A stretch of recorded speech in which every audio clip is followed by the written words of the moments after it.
பாட்டு புத்தகத்தில் 720 பாடல் 720 ஜெயம் கொள்ளுகிறவன் என்று இயேசு உரைத்தார்.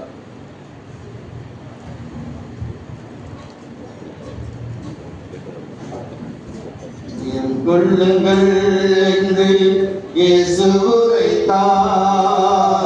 ஜெயம் கொள்ளுங்கள் என்று இயேசு உரைத்தார். ஜெயிப்பவனே ஆவோம் சுதந்தரிப்பார். ஜெயிப்பவனே ஆவோம் சுதந்தரிப்பார். ஜெயம் கொள்ளுங்கள் என்று இயேசு உரைத்தார். ஜெயம் கொள்ளுகிறவனே பரதேசி மத்தியில் உள்ள. ஜெயம் கொள்ளுகிறவனே பரதேசி மத்தியில் உள்ள. ஜீவ விருட்சத்தின் கனி புசிப்பார். ஜீவ விருட்சத்தின் கனி புசிப்பார். இரண்டாம் மரணத்தால் சேதமடையார்.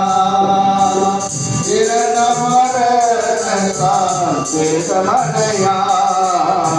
ஜெயம் கொள்ளுங்கள் என்று இயேசு உரைத்தார்.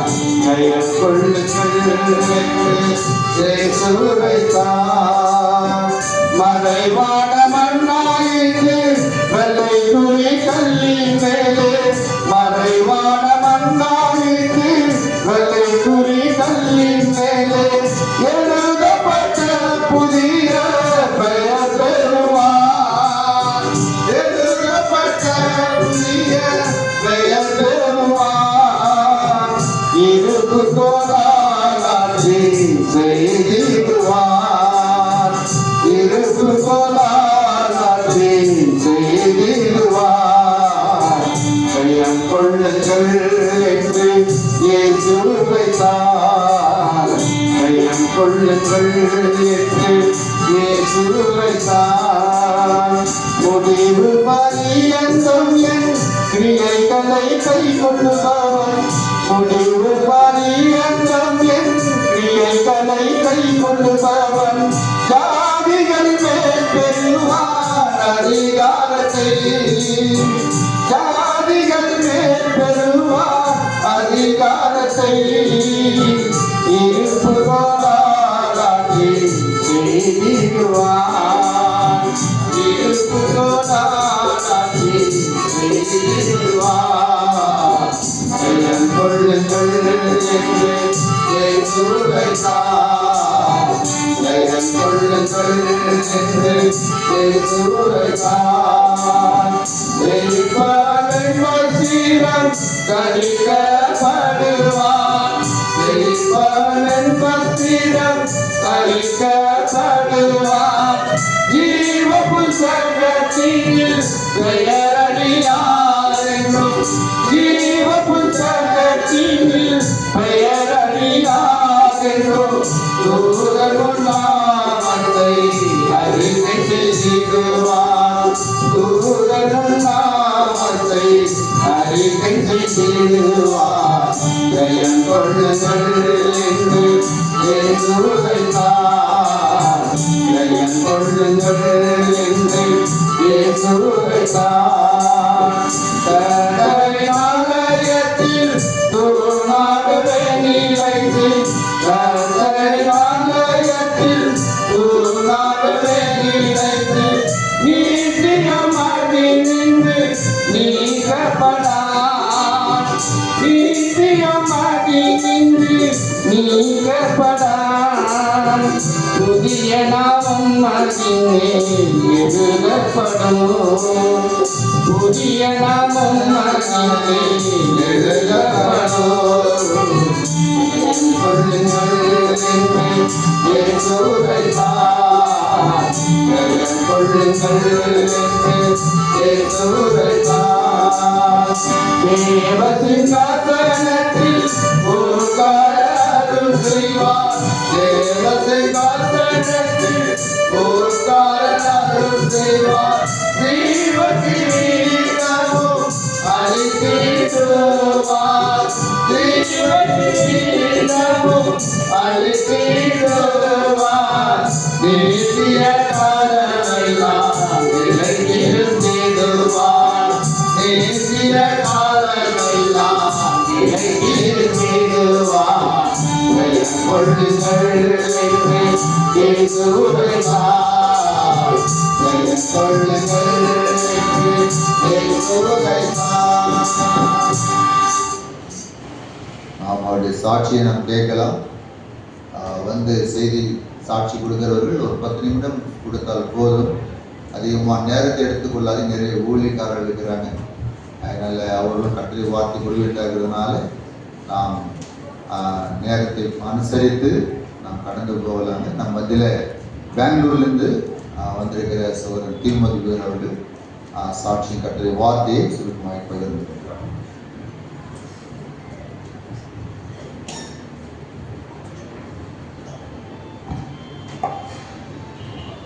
கர்த்தருடைய நாமத்துக்கு ஸ்தோத்திரம் உண்டாவதாக. சகோதரர் ராஜன் எங்களுக்கு நன்றாக தெரியும். நான் சகோதரர் காட்வின், சகோதரர் சாலப்பேட்டில் இருக்கிற ராஜா, நாங்கள் 3 பேரும் ரட்சிக்கப்பட்ட அந்த நாளில் நாங்கள் வீதியில் டோலக்கு ஹார்மோனியெல்லாம் எடுத்து வாசிட்டு கர்த்தருடைய வசனத்தை சொல்லுவோம். அப்போ எங்களை பார்த்துட்டு எல்லாரும் பைத்தியக்காரன்னு சொல்லுவாங்க. பைத்தியக்காரர் வந்துட்டாங்க பாருங்க, டோலக்கு எடுத்துட்டு வந்துட்டாங்க அப்படின்னு சொல்லுவோம். நாங்கள் 3 பேரும் அங்கே ஊழியம் செய்தோம். இந்த லாலப்பேட்டையில் சகோதரர் ராஜன், யோபு, இன்னொரு சிலர் எல்லாம் சேர்ந்து இங்கே ஊழியம் செய்தாங்க. ஸோ கர்த்தருடைய சபை எங்கே ஸ்தாபிக்கப்படணும்னு எங்களுக்குள்ள ஒரு பிரச்சனை இருந்தது.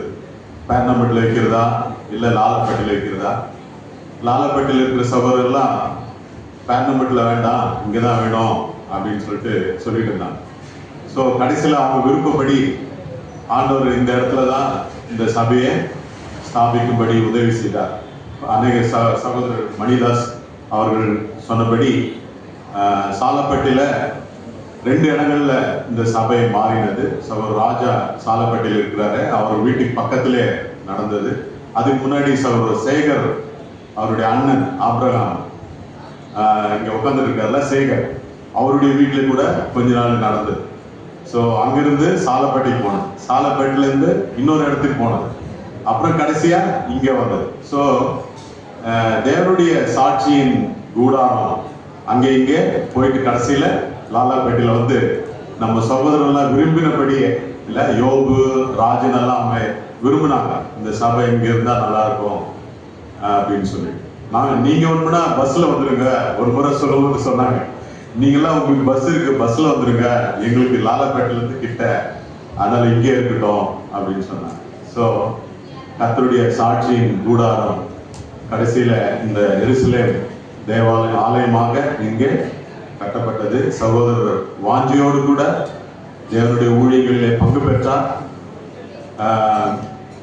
கடைசியாக கூட அவர் தேவனுடைய சுவிசேஷத்தை அறிவித்து கர்த்தருடைய ராஜ்யத்திலே கர்த்தருடைய மகிமையிலே அவர் பிரவேசித்தார். அது ஒரு மகிமையான ஒரு சாட்சி. ஊழியத்தை செய்துவிட்டு சுவிசேஷத்தை சொல்லிவிட்டு அவர் தன்னுடைய பரம எருசலேமுக்கு அவர் பிரவேசித்தார் இல்லையா? அதனால ஒரு பெரிய ஸ்லாட்லி அவர் நம்ம மத்தியிலே கூறுகிறதான ஒரு விஷயம் என்னவென்று சொன்னால், தேவனுக்காக வழியை ஆயத்தம் பண்ணுங்க. இல்ல எத்தனை பேருக்கு யோவானை பத்தி தெரியும்? யோவான் இல்லையா? யோவான் வந்து ஆண்டவருக்கு முன்னாடி வந்தவர். அவர் என்ன எதுக்காக வந்தார்னு சொன்னபோது, வழியை ஆயத்தம் பண்ணுவதற்காக அனுப்பப்பட்டார். அவர் என்னன்னு பிரசங்கம் பண்ணினார்? என்ன பிரசங்கம் பண்ணினார்? மனம் திரும்புகள் என்று சொன்னார் இல்ல? மனம் திரும்புகள் என்று சொன்னார் இல்லையா? அதனால மார்க் எழுதின சுவிசேஷம் 1ஆம் அதிகாரத்தை நாம் வாசிக்கும் போது 1ஆம் வசனத்துல தேவனுடைய குமாரனாகிய இயேசு கிறிஸ்துவின் சுவிசேஷத்தின் ஆரம்பம். சுவிசேஷம்னாவே என்ன, எதை பத்தி சொல்றது? இயேசு கிறிஸ்துவை பத்தி சொல்றதா சுவிசேஷம் இல்லையா? தேவனுடைய குமாரனாகிய இயேசு கிறிஸ்துவின் சுவிசேஷத்தின் ஆரம்பம் என்று எழுதப்பட்டிருக்கு. அதனால அந்த சுவிசேஷத்தை ஆண்டவரே ஃபர்ஸ்ட் கூறினார் இல்லையா? அதே அதிகாரத்துல நாம் பார்க்கும்போது இயேசு கிறிஸ்து என்னன்னு பிரசங்கம் பண்ணினார்? பரலோக ராஜ்யம் சமீபித்திருக்கிறது, மனம் திரும்பி சுவிசேஷத்தை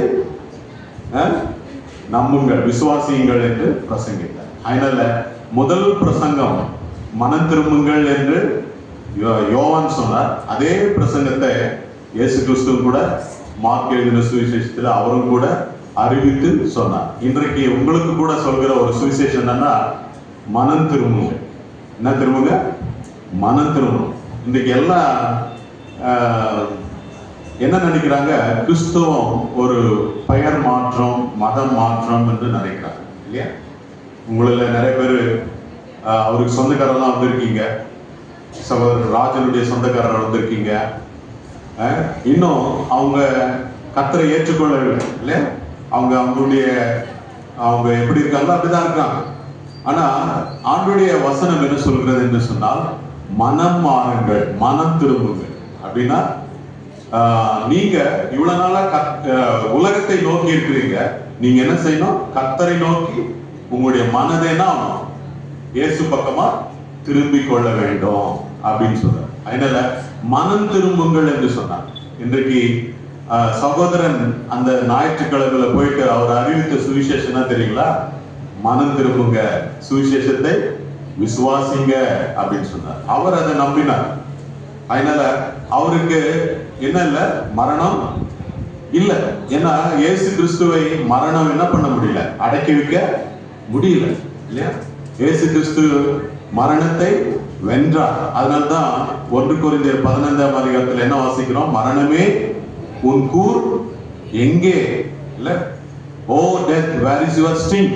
இல்ல, மரணத்தின் கூர் எங்கே என்று அங்கே எழுதப்பட்டிருக்கு. அதனால மரணத்தை அவர் ஜெயித்தார், மரணத்தை அவர் விழுங்கினார், இல்லையா? மரணத்தை ஜெயித்தார் என்று நாம் பார்க்கிறோம். இந்த பூமியானது அவரை அடக்கி வைக்க முடியவில்லை என்று சொன்னார். அதே இயேசு கிறிஸ்துவை மரணத்திலிருந்து எழுப்பின அதே ஆவியானவர் நம்முடைய ஒவ்வொரு உள்ளங்களிலும் வாசம் பண்ணுகிறார். அதனால நமக்கு கூட என்ன கிடையாது? மரணம் கிடையாது. யார் யார் கிறிஸ்துவை நம்புறாங்களோ, இயேசு கிறிஸ்துவை நம்பி இருக்கிறாங்களோ, அவங்களுக்கு என்ன கிடையாது? மரணம் கிடையாது, இல்லையா? இப்போ மரணம் கிடையாதுன்னா என்னங்க?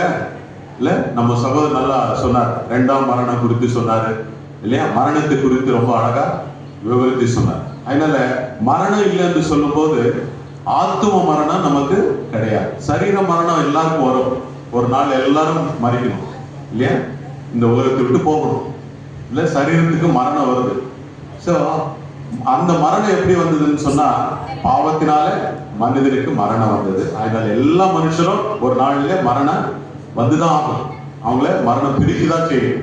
ஆனா 2வது மரணம்னு சொல்லும் போது நரகத்துக்கு போகக்கூடிய அந்த நிலைமையை மாற்றி தேவனோடு கூட இருக்கிற அந்த வாழ்க்கையை தேவன் நமக்கு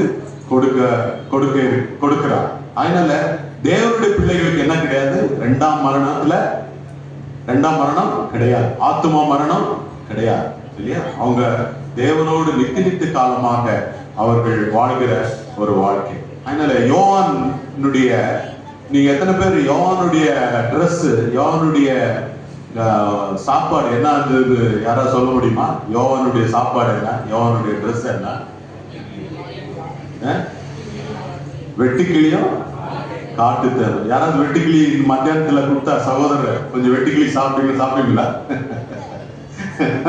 என்ன பிரதர், ராஜன் பிரதர் டெத்துல நீங்க வெட்டுக்கிளி கொடுக்குறீங்களே அப்படின்னு கேட்போம், இல்லையா? ஆனா யோவான் என்ன சாப்பிட்டாரு? வெட்டுக்கிளியும் காட்டு தேனும் ஒட்டக மயிர் உடையும், அப்புறம் வார் கச்சிங், இல்லையா? தோலுடையை தரித்தவரால், ஒட்டக மயிரினால தோலுடைய தரித்தவரால் காட்டு தேனும் வெட்டுக்கிளியும் அவருடைய பங்கா இருந்தது, அவருடைய உணவா இருந்தது. இது எதை குறிக்குதுன்னா, அவருடைய வாழ்க்கை எங்கே அவர் இருந்தார்? வனாந்திரத்துல கூப்பிடுகிறவருடைய சத்தம். யாராவது லூக்கா எழுதின சுவிசேஷம் 7ஆம் அதிகாரம் 24ஆம் வசனத்தை வாசிங்க. யோவான் எழுதின சுவிசேஷம் 7ஆம் அதிகாரம் 24ஆம் வசனம்.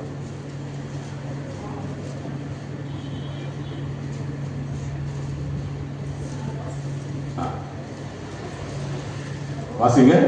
7:24. லூக்கா 7:24. யோவானுடைய தூதர்கள் போன பின்பு அவர் யோவானை குறித்து, அவர் என்று சொன்னால் இயேசு கிறிஸ்து, ஜனங்களுக்கு சொன்னது என்னவென்றால், எதை பார்க்க வனாந்தரத்திற்கு போனீர்கள்? காட்டில் அசையும் நாணலையோ அல்லவென்றால் எதை பார்க்க போனீர்கள்? மெல்லிய வஸ்திரம் தரித்த மனுஷனையோ, அலங்கார வஸ்திரம் தரித்த செல்வமாய் வாழ்கிறவர்கள் அரசர் மாளிகையிலே இருக்கிறார்கள். இங்க யோவானுடைய ட்ரெஸ்ஸுக்கும் அரசர் மாளிகையில வாழ்கிறவருடைய ட்ரெஸ்ஸுக்கும் கம்பேர் பண்ணி சொல்றாரு இல்லையா? இது எதை குறிக்குதுன்னா, ஒரு சிரம வாழ்க்கை, ஒரு கஷ்டமான வாழ்க்கை இல்லையா? தேவனை பின்பற்றி நடப்பது ஒரு கஷ்டமான ஒரு வாழ்க்கை. யாரு தேவனுக்கு பிரியமா இருக்கணும்னு ஆசைப்படுறாங்களோ அவங்களுக்கு என்ன உண்டு? உலகத்துல உபத்திரம், கஷ்டங்கள் உண்டு இல்லையா? அதனால அந்த உபத்திரவத்தை அவர் ஆடையாக அணிந்திருந்தார் என்று நாம் பார்க்கிறோம் இல்லையா? அரண்மனையில் இருக்கிற அரசர்கள் போட்டிருக்கிற வஸ்திரம் மாதிரி இல்லை இல்லையா?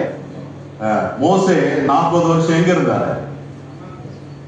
வனாந்திரத்தில் இருந்தாரு. அதுக்கு முன்னாடி எகிப்துல இருந்தாரு இல்லையா? எகிப்துல அரண்மனையில வாழ்ந்தார் இல்லையா? 40 வருஷம் அங்க, 40 வருஷம் 40 வருஷம் வனாந்திரத்துல இருந்தாரு. ஆடுகளை வைத்துக் கொண்டிருந்தார். அப்புறம் 40 வருஷம் இஸ்ரேல் ஜனங்களை வழிநடத்தி கொண்டு போனார் இல்லையா? 40 இல்லையா? அதனால அந்த 40 வருஷம் எகிப்துல அவர் எல்லா கலைகளையும் கற்று தேர்ந்தார். அவருடைய உடை எப்படின்னா அரசர் போட்டிருந்த உடை இல்லையா? ஆனா இங்க இயேசு கிறிஸ்து என்ன சொல்கிறார்? யோவானுடைய உடை எப்படிப்பட்டதா இருந்ததா? மார்க் 1ஆம் அதிகாரம், யோவானுடைய உடை எதற்கு என்னன்னு சொல்கிறார் ஆண்டவர்? மார்க் 1ஆம் அதிகாரம் 6ஆம் வசனம். யோவான் ஒட்டகமயிர் உடையை தரித்து தன் அறையில் வார்க்கச்சையை கட்டி கொண்டவனாயும் வெட்டுக்கிளியையும் காட்டு தேனையும் புசிக்கிறவனாயும் இருந்தான். அதனால அவனுடைய ட்ரெஸ் எப்படி இருந்ததுன்னா, ஒட்டக மயிர் உடையை தரித்தவனாய் வார்க்கச்சையை அணிந்தவனாய் இருந்தான் என்று நாம் பார்க்கிறோம். அதோட சிரமத்தோடு இருக்கிற வாழ்க்கை, கஷ்டத்தோடு போகிற ஒரு வாழ்க்கை. அதனால இயேசுவை பின்பற்றுகிற சீஷர்களுக்கு என்ன உண்டு? இந்த உலகத்துல கஷ்டம் இருக்குது, சிரமம் இருக்குது. There is a sacrifice. தியாகம் உண்டு, கஷ்டம் உண்டு, அங்கே வருத்தம் உண்டு. சகோதரர் கூட ஆண்டவரை ஏற்றுக்கொண்டு எத்தனை கஷ்டத்தை அவர் பட்டாலும் தெரியாது. அவங்க குடும்பத்தார் எப்படி அவரை சொல்லியிருப்பாங்க, பேசியிருப்பாங்க தெரியாது. அவருடைய சுத்தி இருக்கிற வீட்டார்கள் எல்லாம் என்ன பேசியிருப்பாங்கன்னு தெரியாது. அவரு கூட இருந்த சகோதரர்கள் என்ன சொல்லியிருப்பாங்கன்னு தெரியாது. ஆனா எல்லாவற்றையும் அவர் கர்த்தருக்காக ஏற்றுக்கொண்டார். கர்த்தருடைய சீஷனாய் ஊழிய செய்கிறவராய் இருந்தார். அநேக இடங்களுக்கு போயிருக்கிறார். எனக்கு பேசும்போது சொல்லுவார், நான் சீர்காழிக்கு போயிருந்தேன், ஆடையூருக்கு போயிருந்தேன், அங்கே என்ன அனுப்புனாங்க அப்படின்னு சொல்லுவார். ஸோ அதை கேட்கும்போது எனக்கு சந்தோஷம். பரவாயில்ல, நம்ம அசம்பிளில இருந்து, நம்ம சபையில இருந்து ஒருத்தர் வெளியூருக்கெல்லாம் போய் ஊழியம் செய்கிறார், ஆண்டவருடைய ஊழியத்தை செய்கிறாரு அப்படின்னு ரொம்ப சந்தோஷம். அதனால அவருடைய பாதங்கள் எத்தனை ஊருக்கு போயிருக்கு, பிரயாணம் பண்ணியிருக்கு, எத்தனை ஊர்ல ஆண்டவருடைய ஊழியத்தை செய்திருக்கிறார். அதனால அவர் ஒரு ஆண்டவருடைய சீஷனாக, அவர் கஷ்டத்தை எல்லாம் அணிந்தவராக, கஷ்டத்தை சிரமத்தை எல்லாம் அணிந்தவராக தன்னுடைய ஊழியத்தை செஞ்சார். அதனால அவர் மரித்து இப்போ எங்க இருக்கிறார்? அவருடைய ஆத்மா தேவனோடு கூட இருக்கிறது. அவர் இன்றைக்கு அவரை நம்மை பார்த்து என்ன சொல்கிறார்? எனக்கு மரணம் இல்லை, எனக்கு மரணம் என்ன ஆதாயம், எனக்கு ஒரு லாபமா இருக்கிறது என்று நாம் பார்ப்போம். அதனால அவர் இந்த உலகத்திலே கர்த்தரை நம்பி, கர்த்தரை அவரை ஏற்றுக்கொண்டு அவருடைய சீஷனாக வருகிற எல்லா கஷ்டத்தையும் சிரமத்தையும் தாங்கிக் கொண்டு அவர் ஊழியத்தை செய்து இப்பொழுது கர்த்தருடைய ராஜ்யத்தை போய் சேர்ந்திருக்கிறார். சீஷர்கள் எல்லாம் அந்த மார்க் எழுதின சுவிசேஷத்தை நாம் வாசிக்கும் போது சீஷர்கள் எல்லாம் இயேசு கிறிஸ்துவோடு கூட போறாங்க. எங்கிருந்து ஆரம்பிக்கிறாங்க? கலிலேயாவில இருந்து ஆரம்பிக்கிறாங்க. எங்க போய் முடிக்கிறாங்க? எருசலேம்ல போய் முடிக்கிறாங்க இல்லையா? கலிலேயா என்று சொல்லும் போது இருள் நிறைந்த ஒரு உலகம், உலகத்துக்கு சமானம், இந்த பூமிக்கு சமானம் இல்ல, பாவம் நிறைந்திருக்கிற ஒரு பூமி, இருள் நிறைந்த இடம். அங்கே பிசாசு பிடித்திருந்தவர்கள் நிறைய பேர் இருந்தாங்க, வியாதியஸ்தர்கள் இருந்தாங்க, இருள் சூழ்ந்து இருந்தது என்று நாம் பார்க்கிறோம். அதனால அந்த கலிலேயாவில ஒரு பெரிய விளக்கு ஒளி அங்கே பிரகாசித்தது. இயேசு கிறிஸ்து அங்கே சுவிசேஷமாக அங்கே அறிவிக்கப்பட்டார்.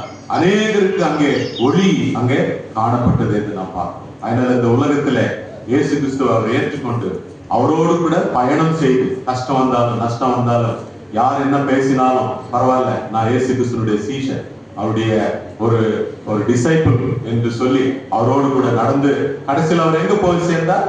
எருசலேமில் போய் சேர்ந்தார் என்று நான் பார்க்கணும். அதனால கலிலேயாவில் ஆரம்பித்து எருசலேம் அவரோடு கூட கிறிஸ்துவோடு கூட பிரயாணம் பண்ணி அதன் மூலமா வருகிற எல்லா கஷ்டத்தையும் நஷ்டத்தையும் அவர் தாங்கி கொண்டு அங்க இப்பொழுது எங்க போயிருக்கிறார்? எருசலேமில் போயிருக்கிறார். தாவீது சொன்னவண்ணமாக நான் கர்த்தருடைய வீட்டிலே நீடித்த நாட்களால் நிலைத்திருப்பேன், நீடித்த நாட்களால் நிலைத்திருப்பேன். அதனால கர்த்தர் வாசம் பண்ணுகிற அந்த இடத்துல அவர் நீடித்த நாட்களாய் ஜீவித்துக் கொண்டிருக்கிறார். அந்த ஒரு நீடித்த ஒரு வாழ்க்கை, நித்திய ஜீவன் இன்றைக்கு உங்களுக்கு வேணும்னு சொன்னா, ஆண்டவரோடு கூட எப்போ நான் ஜீவிக்கணும், எனக்கு மரணம் வேண்டாம் அப்படின்னு சொன்னா, இன்றைக்கு கர்த்தர் பக்கம் என்ன பண்ணுங்க? மனம் திருப்புங்க, ஆண்டவரை நோக்கி பாருங்க, கர்த்தரை உங்கள் இருதயத்துல சொந்த ரட்சராக ஏற்றுக்கொள்ளுங்க. அவர் உங்கள் பாவத்தை மன்னிப்பார், உங்களோடு கூட அவர் பிரயாணம் செய்வார், வனாந்திரத்தில் உங்களோடு கூட நடந்து வருவார், உங்களை ஆதரிப்பார், உங்களை கைவிடார். அவர் முடிவிலே எருசலேமினுடைய பாக்கியத்தை உங்களுக்கு ஆண்டவர் கொடுக்கிறவராக இருக்கிறார். அவனமாக சகோதரருடைய வாழ்க்கை ஆசீர்வாதமான வாழ்க்கையாக, சவால் நிறைந்த வாழ்க்கையாக, கஷ்டங்கள் நஷ்டங்கள் வந்தாலும் கூட இயேசு கிறிஸ்துவுக்காக எல்லாத்தையும் சகித்து அதை செய்து சுவிசேஷத்தை ஞாயிற்றுக்கிழமை செய்திருக்கிறார். மண்டே காலையில அவருடைய உயிர் பிரிந்திருக்கிறார் இல்லையா? அதனால எவ்வளவு ஒரு அற்புதமான ஒரு சாட்சி. தேவனுடைய ஊழியத்தை செய்து முடித்து அவர் போயிருக்கிறார். அந்த அவருடைய பாரம் என்ன? என்னுடைய குடும்பம், என்னுடைய ஜனங்கள் ரட்சிக்கப்பட வேண்டும் என்கிற ஒரு பாரம். இன்றைக்கு அவருடைய சிநேகிதர், அவருடைய பந்துக்கள், அவருடைய உறவினர்கள், குடும்பத்தார் இன்னும் யாராவது ரட்சிக்கப்படலன்னு சொன்னா, இன்றைக்கு ஆண்டவரை நோக்கி பாருங்க, கர்த்தரை நோக்கி பாருங்க. அவர் போய் செய்த ஊழியெல்லாம் என்ன? வெளியே போய் செய்த ஊழியம் என்ன? கர்த்தரை மனம் திரும்புங்கள், பரலோக ராஜ்யம் சமீபித்திருக்கிறது என்று பிரசங்கம் பண்ணினார். சுவிசேஷத்தை அறிவித்தார், இயேசு கிறிஸ்துவை குறித்து அறிவித்தார். தேவனுடைய ராஜ்யம் எங்கே அது உண்டாகிறது என்று சொன்னால், இது நமக்குள்ளதான் இருக்குது, அங்கே இங்கே தேட வேண்டாம். தேவனுடைய ராஜ்யம் யாருக்குள்ள இருக்குது? உங்களுக்குள்ளே இருக்கிறது இல்லையா? அதனால நம்முடைய இருதயத்திலே அது ஆரம்பமாகிறது. இயேசு கிறிஸ்துவை ஏற்றுக்கொள்ளும் போது நம்முடைய இருதயம் தான் தேவனுடைய ராஜ்யம். அந்த தேவனுடைய ராஜ்யம் இன்றைக்கு வியாபித்து இன்றைக்கு வந்து கொண்டிருக்கிறது, இன்றைக்கு விஸ்தரித்துக் கொண்டிருக்கிறது. அதனால அந்த தேவனுடைய ராஜ்யத்தை ஊழியத்தை அவர் செய்தார். இன்றைக்கு அவருடைய குடும்பத்தார், அவருடைய உறவினர்கள், அவருடைய நண்பர்கள், அவருடைய வீட்டுக்கு பக்கத்துல இருக்கவங்க எல்லாம் இன்றைக்கு அவங்களை பார்த்து சகோதரர் மரணித்திருக்கிற சகோதரர் ராஜன் சொல்கிறது என்னவென்று சொன்னால், நான் கர்த்தரை ஏற்றுக்கொண்டேன், நான் மனம் திரும்பினேன், இயேசுவை நான் ஏற்றுக்கொண்டேன், என்னுடைய பாவத்தை கர்த்தர் மன்னித்தார். நான் என்ன பண்ணேன்? அநேக இடங்களுக்கு போய் ஆண்டவருடைய ஊழியத்தை செய்தேன், வழியை ஆயத்தம் பண்ணினேன், கஷ்டத்தை அனுபவித்தேன். ஆண்டவருடைய ஊழியத்துல வந்த கஷ்டத்தை நஷ்டத்தெல்லாம் நான் என்ன பண்ணேன்? அனுபவித்தேன். முடிவில் எனக்கு எந்த மாதிரி வாழ்க்கை எனக்கு கிடைத்திருக்கிறது? எருசலேமிலே நீடித்த நாட்களால் நிலைத்திருக்கும்படியான கிருபை எனக்கு கிடைத்திருக்கிறது. ஆண்டுடைய சம்பத்துல இருக்கும்படியான கிருபை கிடைத்திருக்கு. இன்றைக்கு அவருடைய நண்பர்கள், அவருடைய உறவினர்கள், குடும்பத்தார் எல்லாரும் கூட இன்றைக்கு ஆண்டவராக இயேசு கிறிஸ்து பக்கம் திரும்பி மனம் திரும்பி அவரை ஏற்றுக்கொள்ளும் போது உங்களுடைய பாவங்களை மன்னிக்கிறவராகவும், உங்களுடைய முடிவிலே அவர் எருசலேமில் வாழ்வை காண செய்கிறவராக இருக்கிறார். ஒரு நாளிலே உங்களுடைய கணவரையும், உங்களுடைய அப்பாவையும், உங்களுடைய சகோதரரையும், உங்களுடைய நண்பரையும் பரலோகத்துல ஒரு நாள்ல நம்ம எல்லாரும் அவரை பார்க்கலாம். அதனால மரணத்தை அவர் ஜெயித்தார். அந்த ஜெயித்த கிறிஸ்துவை நாம் ஏற்றுக்கொள்ளும் போது நமக்கு மரணம் இல்லை என்று நாம் பார்க்கிறோம். இயேசு கிறிஸ்துவை மரித்தோரிலிருந்து எழுப்பின அதே ஆவியானவர் நமக்குள்ள வாசமாயிருக்கிறதுனால நாமும் கூட ஒரு நாளில் எழுந்திருப்போம், அவரோடு கூட என்னாலும் ஜீவிப்போம். கர்த்தர் தாமே இந்த வசனங்களை ஆசீர்வதிப்பார்.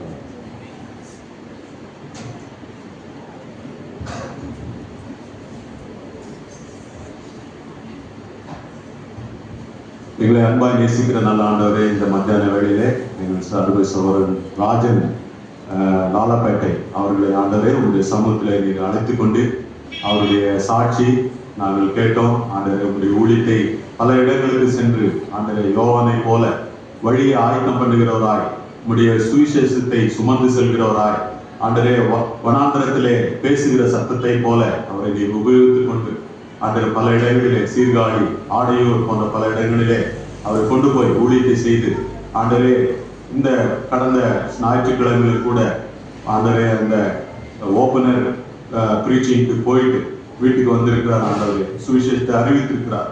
அந்த சுவிசேஷம் என்ன என்பதை நாங்கள் கேட்டோம். ஆண்டவரை பின்பற்றுகிறது என்ன என்று நாங்கள் கேட்டோம். அது இன்றைக்கு கூட அவருடைய உறவினர்கள், அவருடைய குடும்பத்தார், அவருடைய நண்பர்கள், ஆண்டவரே அவருடைய சகோதரர்கள், விசுவாசிகள், உடன் விசுவாசிகள், ஆண்டவரே அவருக்கு கொடுக்கிற ஒரு சவால், இன்று நான் தேவனுடைய வீட்டிலே நீடித்த நாட்களாய் நிலைத்திருக்கும்படியான கிருபையை எனக்கு கொடுத்தார் என்று அவர் இன்றைக்கு சாட்சியாய் சொல்லுகிறதுக்காக ஸ்தோத்திரம்.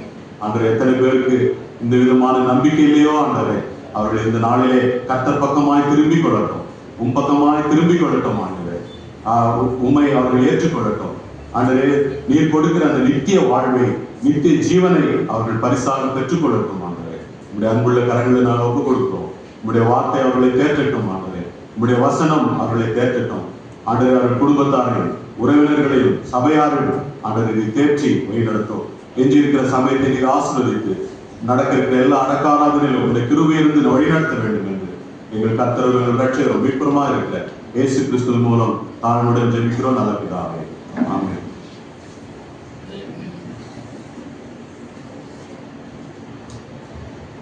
பாடலை பாடலாம். அதன் பிறகு நம்ம இதில் வந்திருக்கிற பச்சனைப்பள்ளியில் வந்திருக்கிற தேவனுடைய ஊழியர் ஜாஷுவா பிரதர் அவர்கள் கட்டிய வார்த்தை சாட்சி சுருக்கமாக ஒரு 10 நிமிஷம் மாத்திரம் கொடுக்குறேன். நிறைய ஊழியக்காரர் கொடுக்கணும். அதனால ரொம்ப நேரம் எடுத்தீங்கன்னா அவங்கள யார் கொடுக்க முடியாமல் போயிடும். அதனால சுருக்கமாக 10 நிமிஷம் மாத்திரம் கட்டிய வார்த்தையும் சாட்சியும் பகிர்ந்து கொள்ளலாம். பாடல் 779 பாடல், பரலோகமே என் தேசமோ. 779 பாடல்.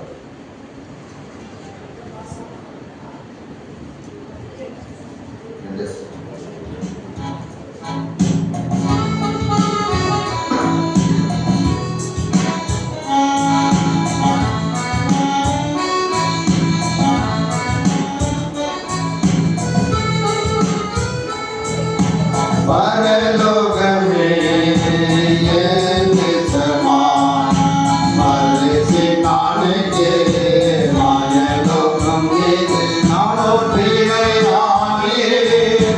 பரலோகமே என் தேசமா, பரதேசி நானுக்கே மாயலோகம் இது நானோ பிரியையானே. அழகு வாழ்ந்துள்ளது பரலோகம்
Praise the Lord. சங்கீதம் 116. சங்கீதம் 116 15வது வசனம். கர்த்தருடைய பரிசுத்தவான்களின் மரணம் அவர் பார்வைக்கு அருமையானது. பிரியவர்களே, வேதம் சொல்லுகிறது கர்த்தருடைய பரிசுத்தவானுடைய மரணம் அவருடைய பார்வைக்கு அருமையானது. ஏன் கர்த்தருடைய பரிசுத்தவான்கள் மரணம் அவருடைய பார்வைக்கு அருமையானது என்று சொல்லும் பொழுது, தேவன் பாவிகளை ரட்சிக்க அவருடைய மாசற்ற ரத்தத்தை சிந்த கொடுத்து அந்த ரத்தத்தினாலே பாவம் கழுவப்பட்டவர்கள் பரிசுத்தவான்கள் என்று அழைக்கப்படுகிறார்கள். எபிரேயர் 13ஆம் அதிகாரம் 12வது வசனமாக தம்முடைய சொந்த இரத்தத்தினாலே ஜனத்தை பரிசுத்தப்படும்படிக்கு நகர வாசலுக்கு புறம்பே போய் பாடுபட்டார். ஆண்டவராக இயேசு கிறிஸ்து பாவிகளை ரட்சித்து பரிசுத்தப்படுத்த அவருடைய ரத்தத்தை சிந்த கொடுத்தார். அநிமித்தமாக ஆண்டவராக இயேசு ரத்தத்தினாலே பாவம் கழுவப்பட்ட பிள்ளைகள், ஆண்டவராக இயேசு கிறிஸ்துவை சொந்த ரட்சகரை ஏற்றுக்கொண்டவர்கள், அவர்கள் பரிசுத்தவான்கள் என்று அழைக்கப்படுகிறார்கள். அதனால வேற சொல்றது கர்த்தருடைய பரிசுத்தவான்கள். அப்ப கர்த்தராக இயேசு கிறிஸ்து நாமத்தினாலே அவள் பரிசுத்தமாக்கப்பட்டபடினாலே அவருடைய மரணம் அவருடைய பார்வைக்கு அருமையானது. ஏனென்றால் இப்போது அருமை சோழன் ராஜா அவர்கள் நேற்று காலை தினத்திலே கர்த்தருக்குள் நித்திரை அடைந்தார் என்று பார்க்கிறோம். அதுதான் வேதத்தில் கூட வாசிக்கிறோம். வெளிப்படுத்த விசேஷம் 14ஆம் அதிகாரம் 13வது வசனத்திலே தேவ வார்த்தை சொல்லப்படுகிறது. கர்த்தருக்குள் மரிக்கிறவர்கள் இது முதல் பாக்கியவான்கள் என்று எழுது. கர்த்தராக இயேசுக்கள் மரிக்கிறவர்கள் மாத்திரம்தான் பாக்கியவான்கள். கர்த்தராக இயேசு அல்லாமல் மரிக்கிறவர்கள் நிர்பாகியவான்கள். அதன் பிறகு அருமை சோழன் ராஜா அவர்கள் ஆண்டவராக இயேசு ஏற்றுக்கொண்டு அவருடைய பாவம் மன்னிக்கப்பட்டு கர்த்தருடைய பரிசுத்தவானாக தான் இருந்த நாட்கள் வரைக்கும் கூட கர்த்தருக்கு பிரியமாக சேவை செய்தவர். கடந்த ஞாயிற்றுக்கிழமை கர்த்தருடைய வார்த்தை கொடுக்க இங்கு வந்த பொழுது ஆராதனை முடிந்த பிற்பாடு அருமையாக பேசினார், விசாரித்தார்.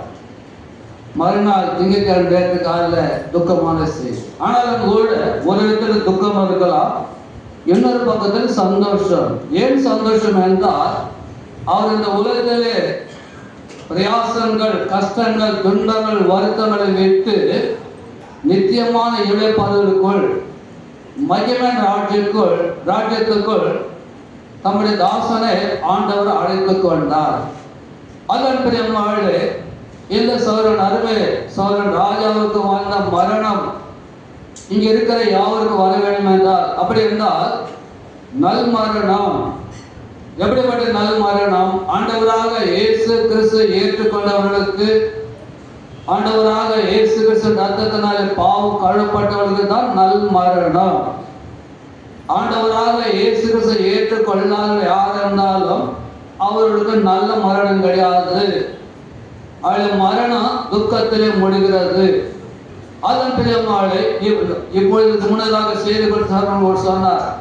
அதாவது 2ஆம் மரணத்திற்கு ராஜாவுக்கு அதிகாரம் இல்லை.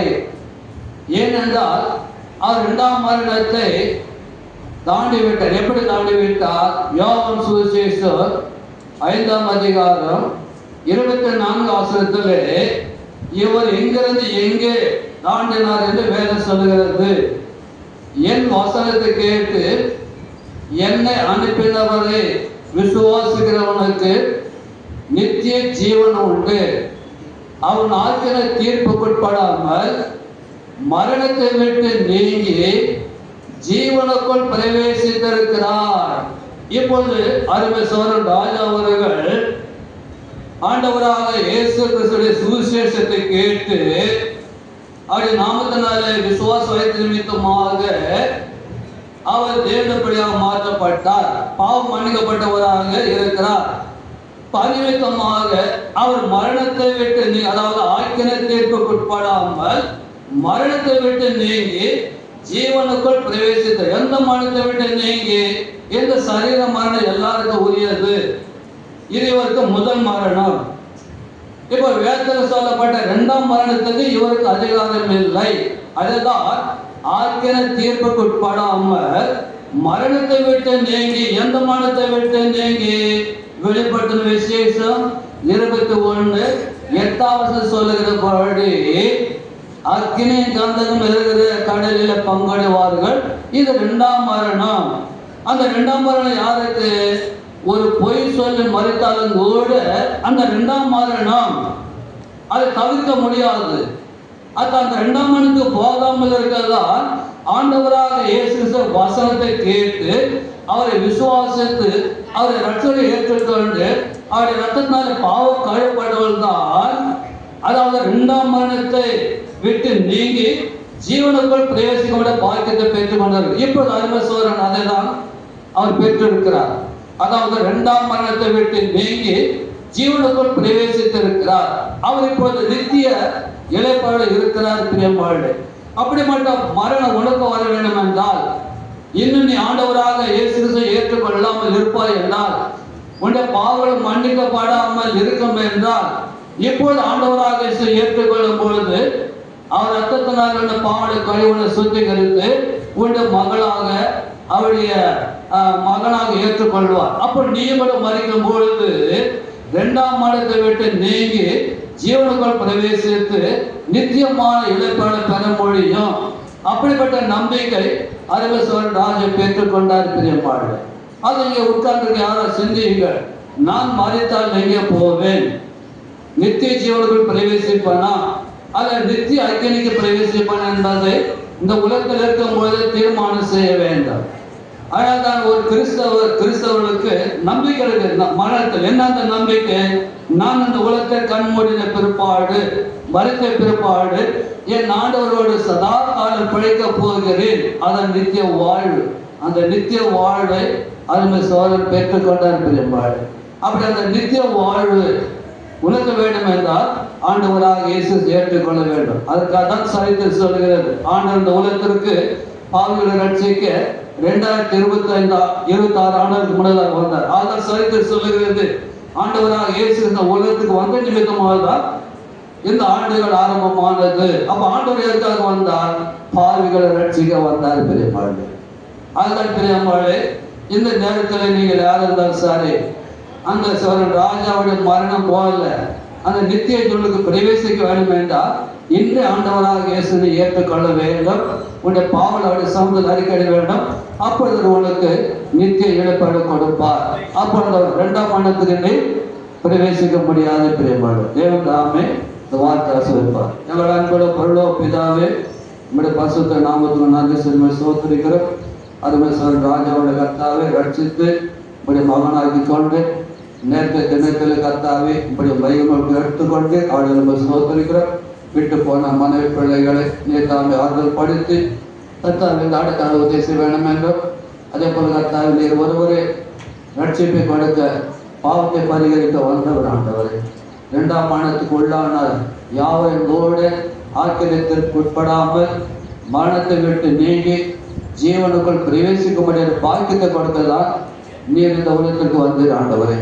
அந்த மாபெரும் சத்தியத்தை இங்கே கூட இருக்கிற இன்னும் யாரெல்லாம் கூட ஆண்டவரை ஏற்றுக்கொள்ளவில்லையோ அவர்கள் இந்த நாளில் கர்த்தரை இயேசு ஏற்றுக்கொள்ள பாவமன்னிப்பை பெற்றுக்கொள்ள அந்த நித்தியத்துடைய நம்பிக்கை பெற்றுக்கொள்ள உதேசி வேணும் என்று அடுத்தவர்கள் உதேசி வேண்டும். இப்படி நாமத்திலும் பயப்பட்டுக் கொள்ள வேண்டும் என்றும் ரட்சகர் இயேசு கிறிஸ்துவின் நாமத்தினாலே ஸ்தோத்திரத்தோடு வேண்டிக் கொள்கிறோம். பரலோக பிதாவே ஆமென்.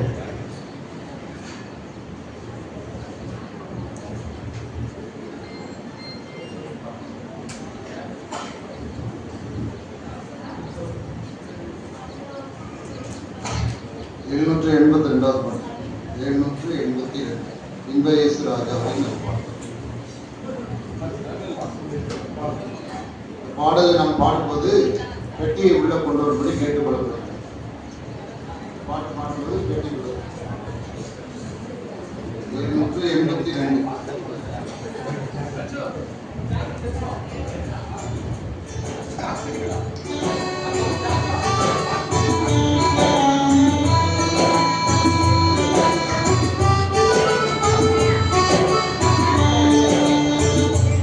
இயேசு ராஜாவை நான் பார்த்தால் போதும், மகிமையில் அவரோடு நான் வாழ்ந்தால் போதும், நித்தியமான மோட்ச வீட்டை சென்றால் போதும், அல்லேலூயா கூட்டத்தில் நான் மகிழ்ந்தால் போதும், நித்தியமான மோட்ச வீட்டை சென்றால் போதும், அல்லேலூயா கூட்டத்தில் நான் மகிழ்ந்தால் போதும். இயேசுவின் இரத்தத்தாலே மீட்கப்பட்டு வசனமாம் வேலியாலே காக்கப்பட்டு, இயேசுவின் இரத்தத்தாலே மீட்கப்பட்டு வசனமாம் வேலியாலே காக்கப்பட்டு, கரை திரையற்ற பரிசுத்தரோடு, கரை திரையற்ற பரிசுத்தரோடு, ஏழையாம் பொன்னிதியில் உலாவிடுவேன், ஏழையாம் பொன்னிதியில் உலாவிடுவேன், இன்பையேசு ராஜாவை நான் பார்த்தால் போதும், மகிமையில் அவரோடு நான் வாழ்ந்தால் போதும், தூதர்கள் வினைகளை நீக்கும் போது, நிறைவான ஜெய கோஷம் முழங்கும் போது, தூதர்கள் வினைகளை நீக்கும் போது, நிறைவான ஜெய கோஷம் முழங்கும் போது, அல்லேலூயா கீதம் பாடிக்கொண்டே, அல்லேலூயா கீதம் பாடிக்கொண்டே, அன்னதாமேசோடு அடமகிழ்வேன், அன்னதாமேசோடு அடமகிழ்வேன், இன்ப இயேசு ராஜாவை நான் பார்த்தால் போதும், மகிமையில் அவரோடு நான் வாழ்ந்தால் போதும், மூன்றிடம் சூட்டப்பட்ட தலையை பார்த்தேன், மூன்றிடம் சூட்டி நானும் புகழ்ந்திடுவேன், மூன்றிடம் சூட்டப்பட்ட தலையை பார்த்தேன், மூன்றிடம் சூட்டி நானும் புகழ்ந்திடுவேன், வாரினால் அடிபட்ட முதுகை பார்த்து, வாரினால் அடிபட்ட முதுகை பார்த்து, ஒவ்வொரு காயங்களாய் குற்றம் செய்வேன்,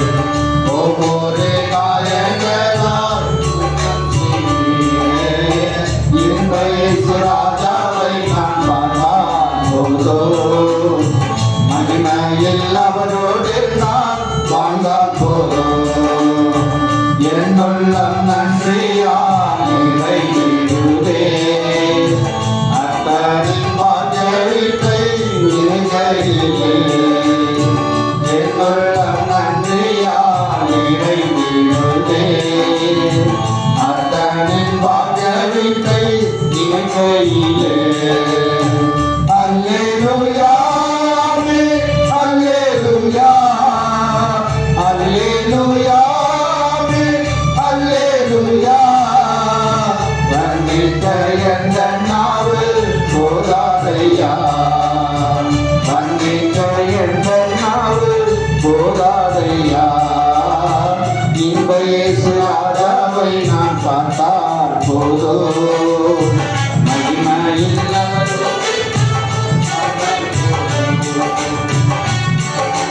கவனிங்க.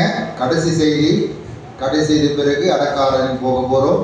அதனால் வெளியே இருக்கிற யாரும் உள்ளே வாங்க, சேரில் உட்காருனாலும் பரவாயில்லைங்க, உள்ளே வாங்க. சேரில் உட்கார முடியலையா உட்காருங்க, கீழே உட்கார முடியல சேரில் உட்காருங்க, கீழே உட்கார முடியும் உள்ளே வந்துடுங்க, ஆண்டுடைய வார்த்தை கேட்கலாம். எல்லாம் உள்ள வாங்க. விசுவாசி கூட வெளியே உட்காரக்கூடாது, அந்த பக்கத்தில் உட்காந்துக்கிறேன் பாருங்க. ரைட், எல்லாரும் அனுப்புங்க. 7 தாசன் நம்ம ஆண்டுடைய வார்த்தை கொடுக்கறதுனால உள்ள இடம் இருக்குது, உள்ள வந்துருக்கு. எல்லாம் விசுவாசிங்கெல்லாம் உள்ள வாங்க.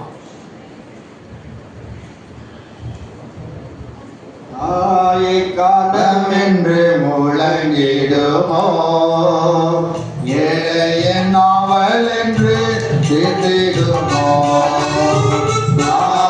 காலம் என்று முழங்கிடுமோ, ஏழையன் நாவல் என்று தீர்த்திடுமோ. அப்பா என் கண்ணீர் என்று துளைகிறாரோ, அப்பா என் கண்ணீர் என்று துளைகிறாரோ. அவரால் எங்கிடுதே எனதுள்ளமே, அவரால் எங்கிடுதே எனதுள்ளமே. என் வயசு ராஜாவை நான் பார்த்தால் போதும், மகிமையில் அவரோடு நான் வாழ்ந்தால் போதும். நித்தியமாய் மோட்ச வீட்டை சேர்ந்தால் போதும். அல்லேலூயா கூட்டத்தில் நான் மகிழ்ந்தால் போதும். நித்தியமாய் மோட்ச வீட்டை சேர்ந்தால் போதும். அல்லேலூயா கூட்டத்தில் நான் மகிழ்ந்தால் போதும்.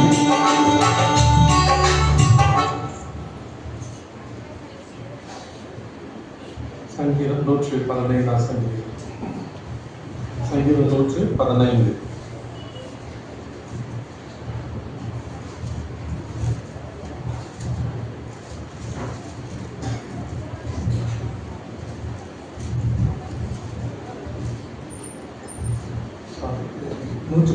சங்கீதம் 15 வசனத்தை வாசிக்கிறேன். 116 சங்கீதம் 15 வசனம். வேதாகம் எடுத்துக்கொண்டு இன்னொரு சேர்ந்து வாசிங்க. 116 சங்கீதம் 15 வசனம். கர்த்தருடைய பரிசுத்தவான்களின் மரணம் அவர் பார்வைக்கு அருமையானது. கர்த்தர் இந்த வார்த்தையை நமக்கு ஆசீர்வதித்து கொடுப்பார். கர்த்தருடைய பரிசுத்தவான்களின் மரணம் அவர் பார்வைக்கு எப்படிப்பட்டது? அருமையானது. உள்ள ஒரு லாஸ்ட் சொல்லிட்டு இருந்தாரு. ஞாயிற்றுக்கிழமை ஓப்பனர் ஊழியத்துக்கு சென்று ஊழியத்தெல்லாம் பங்கெடுத்து விட்டு வீட்டுக்கு சென்று அடுத்த நாளும் விதமான ஒரு நிலைமை ஏற்பட்டதும் அவர் முழங்காலில் ஜெபித்துக் கொண்டிருந்த பொழுது அவருடைய ஜீவனானது பிரிந்ததுன்னு சொல்லி தாஸ் சொன்னாரு. வேறு வார்த்தை சொல்கிறது, கர்த்தருடைய பரிசுத்தவான்கள் மரணம் அவருடைய பார்வைக்கு எப்படிப்பட்டதுங்களா? அருமையானது. பரிசுத்தவான்கள் தேவனுடைய ரத்தத்தினால மீட்கப்பட்டவர்கள், தேவனுடைய காரியத்திலே வாஞ்சை இருக்கிறவர்கள், ஊழியத்தின் மீது வாஞ்சை, தேவனுடைய காரியங்களிலே அதிக அக்கறை உள்ள ஒரு சகோதரர். நான் எப்போ இங்கே வந்தாலும் ஒன்று கேட்பாங்க, அந்த கையை பிடிச்சிட்டு இதுதான் ப்ரோக்ராம் தான் வரீங்க, ஞாயிற்றுக்கிழமை வரமாட்டேங்கிறீங்க அப்படின்னு சொல்லுவார். நீங்கள் வரணும் அடிக்கடி. நான் சொன்னேன் வரேன், நான் நாளைக்கு வரேன்னு சொன்னேன். ஆனால் இப்படி வருவது நான் நினைக்கவில்லை. எனக்கு முதல் கேள்விப்பட்டதான் நான் வேற யாரும் நினச்சேன். ஏன்னா நல்லா ஆக்டிவாக இருப்பார். அவர் யாரையா எனக்கு கேள்விப்பட்டதில்லை. நான் ஸோ முதல் நாள் வேற யாரும் சொல்கிறாங்க ராஜன் நினைச்சேன். இதுக்கப்புறமா தான் அந்த ஃபோட்டோ பார்த்துருப்பாங்க, எனக்கே கன்ஃபார்ம் ஆகும் இவர் தான் போயிருக்காரு. அப்போ நான் நினைச்ச இனிமையோட இடத்துல பார்க்க முடியாது, அவர் அந்த கேள்வி என்ன கேட்க முடியாது அப்படின்னு ஒரு காலத்தில் சொன்னாங்க. கர்த்தருடைய ஊழியக்காரர்கள் அதில் ரொம்ப அக்கறை உள்ளவர். எந்த பேசிட்டு இருப்பார் அடிக்கடி. இவர் வந்து அவர் நடிச்சுட்டு இருப்பார், சத்தம் போட்டு இருப்பார். நான் சொல்லுவார் எனக்கு ரொம்ப நடிச்சுன்னு சொல்லி ரொம்ப ஒரு தாழ்மையான ஒரு மனுஷன், கர்த்தருக்கு ஒரு பயங்கர ஒரு மனுஷன். ஊழியக்காரர்கள் வரணும், ஊழியக்காரர் வந்து கர்த்தருடைய வார்த்தையை சொல்லணும் அப்படின்னு அநேக வாஞ்சி கொண்டு அதிகமாக நான் பார்க்கும் போதெல்லாம் கேட்பார். நீங்கள் வரணும், ஞாயிற்றுக்கிழமை வரணும், நீங்கள் கூட்டத்தில் தான் வரீங்க அப்படின்னு கேட்குற ஒரே வராது. மற்றவங்க வந்து கேட்கல, இல்லை நீங்கள் ஏன் கேட்கல நான் சொல்லலை. அவருக்குள்ளாக இருந்த அந்த வாஞ்சியானது ஊழியர்கள் வரணும், கர்த்தருடைய வார்த்தைக்கு கொடுக்கணும் அப்படின்னு சொல்லிட்டு கர்த்தருடைய ஊழியக்காரர்கள் அதிகமான ஒரு வாஞ்சி உங்களை சகோதரர் அவருடைய கனம் பண்ணுகிற ஒரு சகோதரர் பாருங்க. அவர் கடைசியில் ஊழியத்தில் இருந்திருக்கிறாரு, ஓப்பனர் ஊழியத்துக்கு போயிருக்கிறாரு. ஞாயிற்றுக்கிழமை ஊழியத்தை முடித்த பிற்பாடு அடுத்த நாள் தேவனுடைய சமூகத்தில் போய் சேர்த்துட்டான். அதான் ஜபத்தில் அப்படின்னு சொல்லி கேள்விப்பட்டேன் நான். ஸோ தேவனோடு பேசக்கூடியதுதான் ஜபம்ன்றது.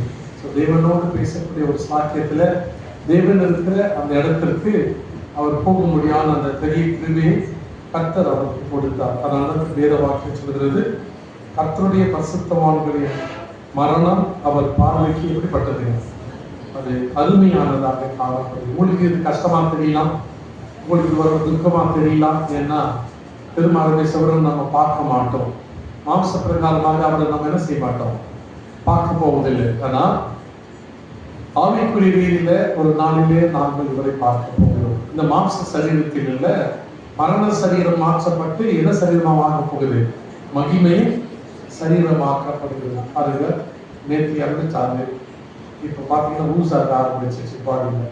அப்படின்னா என்ன அர்த்தம்னா, அழிவுள்ளதாக இது இந்த சரீரம் என்ன சரீரங்குது, அழிவுள்ள சரீரம். ஃப்ரீசர் பாக்ஸில் வச்சிருக்கிறீங்க, வச்சு இந்த போகில் கூட அதில் வந்து லூஸாக ஆரம்பிச்சிருக்கு. அப்படின்னா அது எதற்கு இருக்குன்னா, டிகே ஆகுது, பாடி வந்து டீகம்போஸ் ஆக ஆரம்பிக்குதுன்றத வெளிப்படுத்துது. அவ்வளோதான். இந்த சரீரத்துக்கு எந்த விதமான ஒரு வேல்யூவும் கிடையாது. ஒரு மனுஷன் மறித்த பிற்பாடு அந்த மனுஷன் பேர் யாரும் என்ன பண்றது இல்லை, உச்சரிக்கிறது இல்லை. பாடி எப்போ போகுது, இல்லை போனால் எப்போ போகுதுன்னு தான் கேட்போம். ஆனால் இந்த சரீரத்துக்காக மனுஷன் படுற பிரயாசங்கள், பாவங்கள், இந்த சரீரத்தை திருப்திப்படுத்த எவ்வளவு பயங்கரமான காரியங்களை மனுஷன் செய்து கொண்டிருக்கிறார், மறந்து போகிறார்.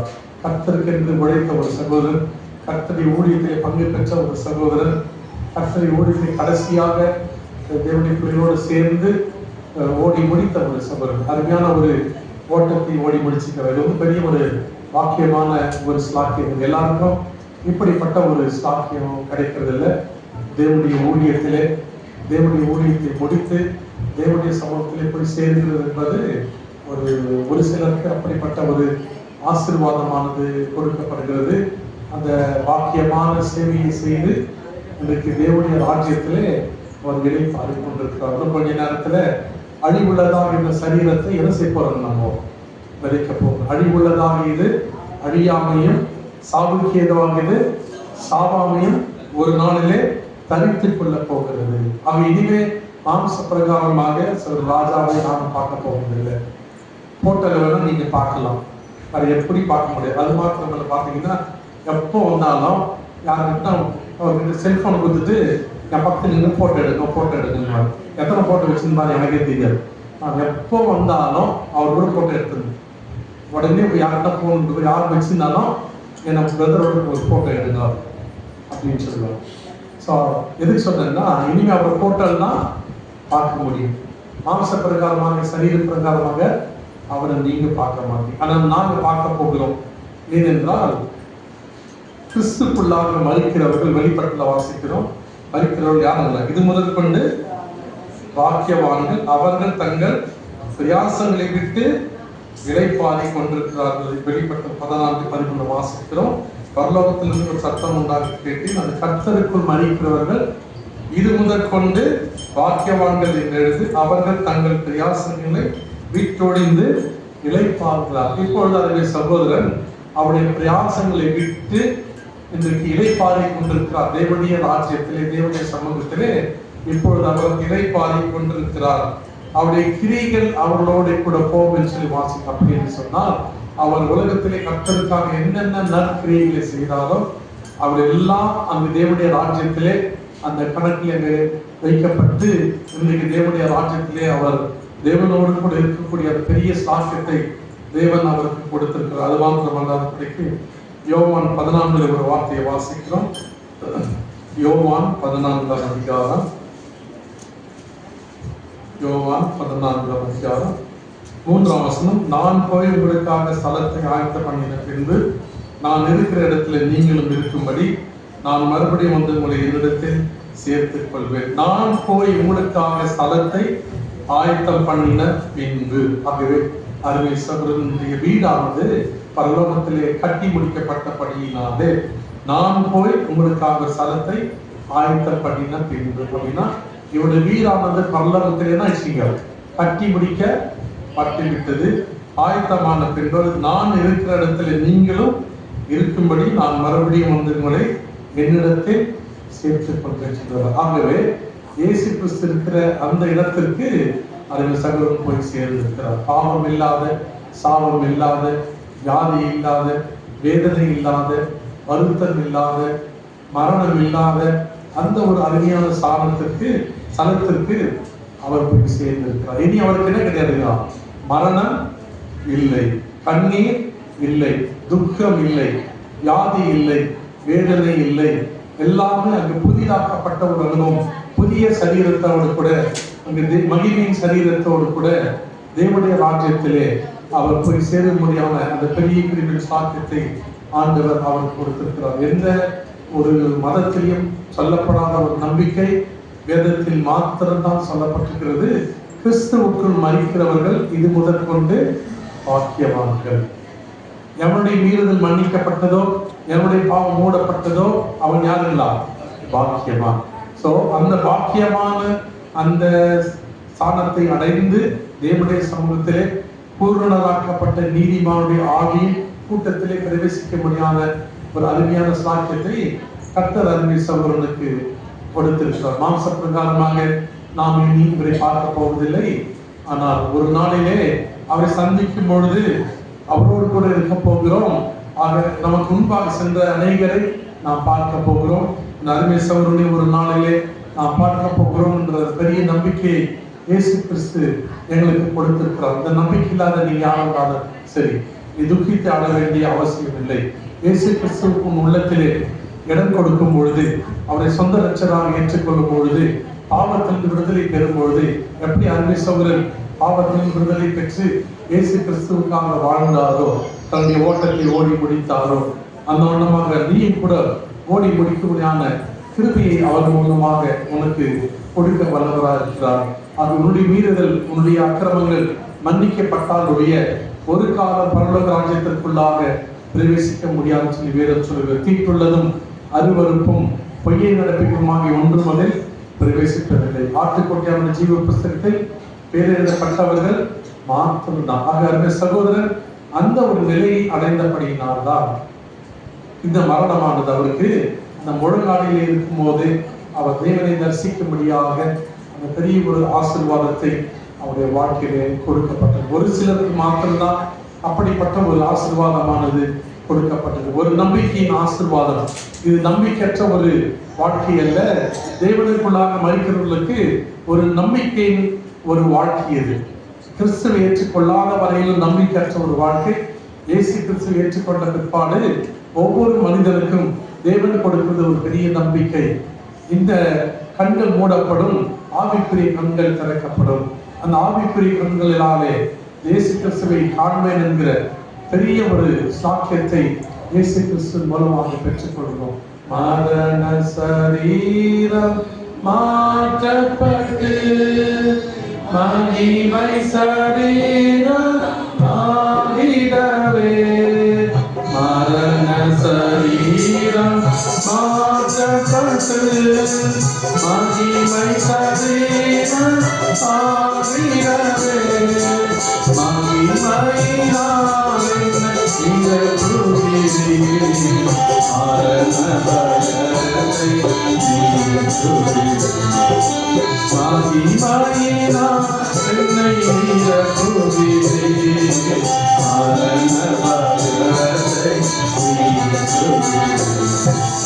அல்லேலூயா, அல்லேலூயா, அல்லேலூயா, அல்லேலூயா,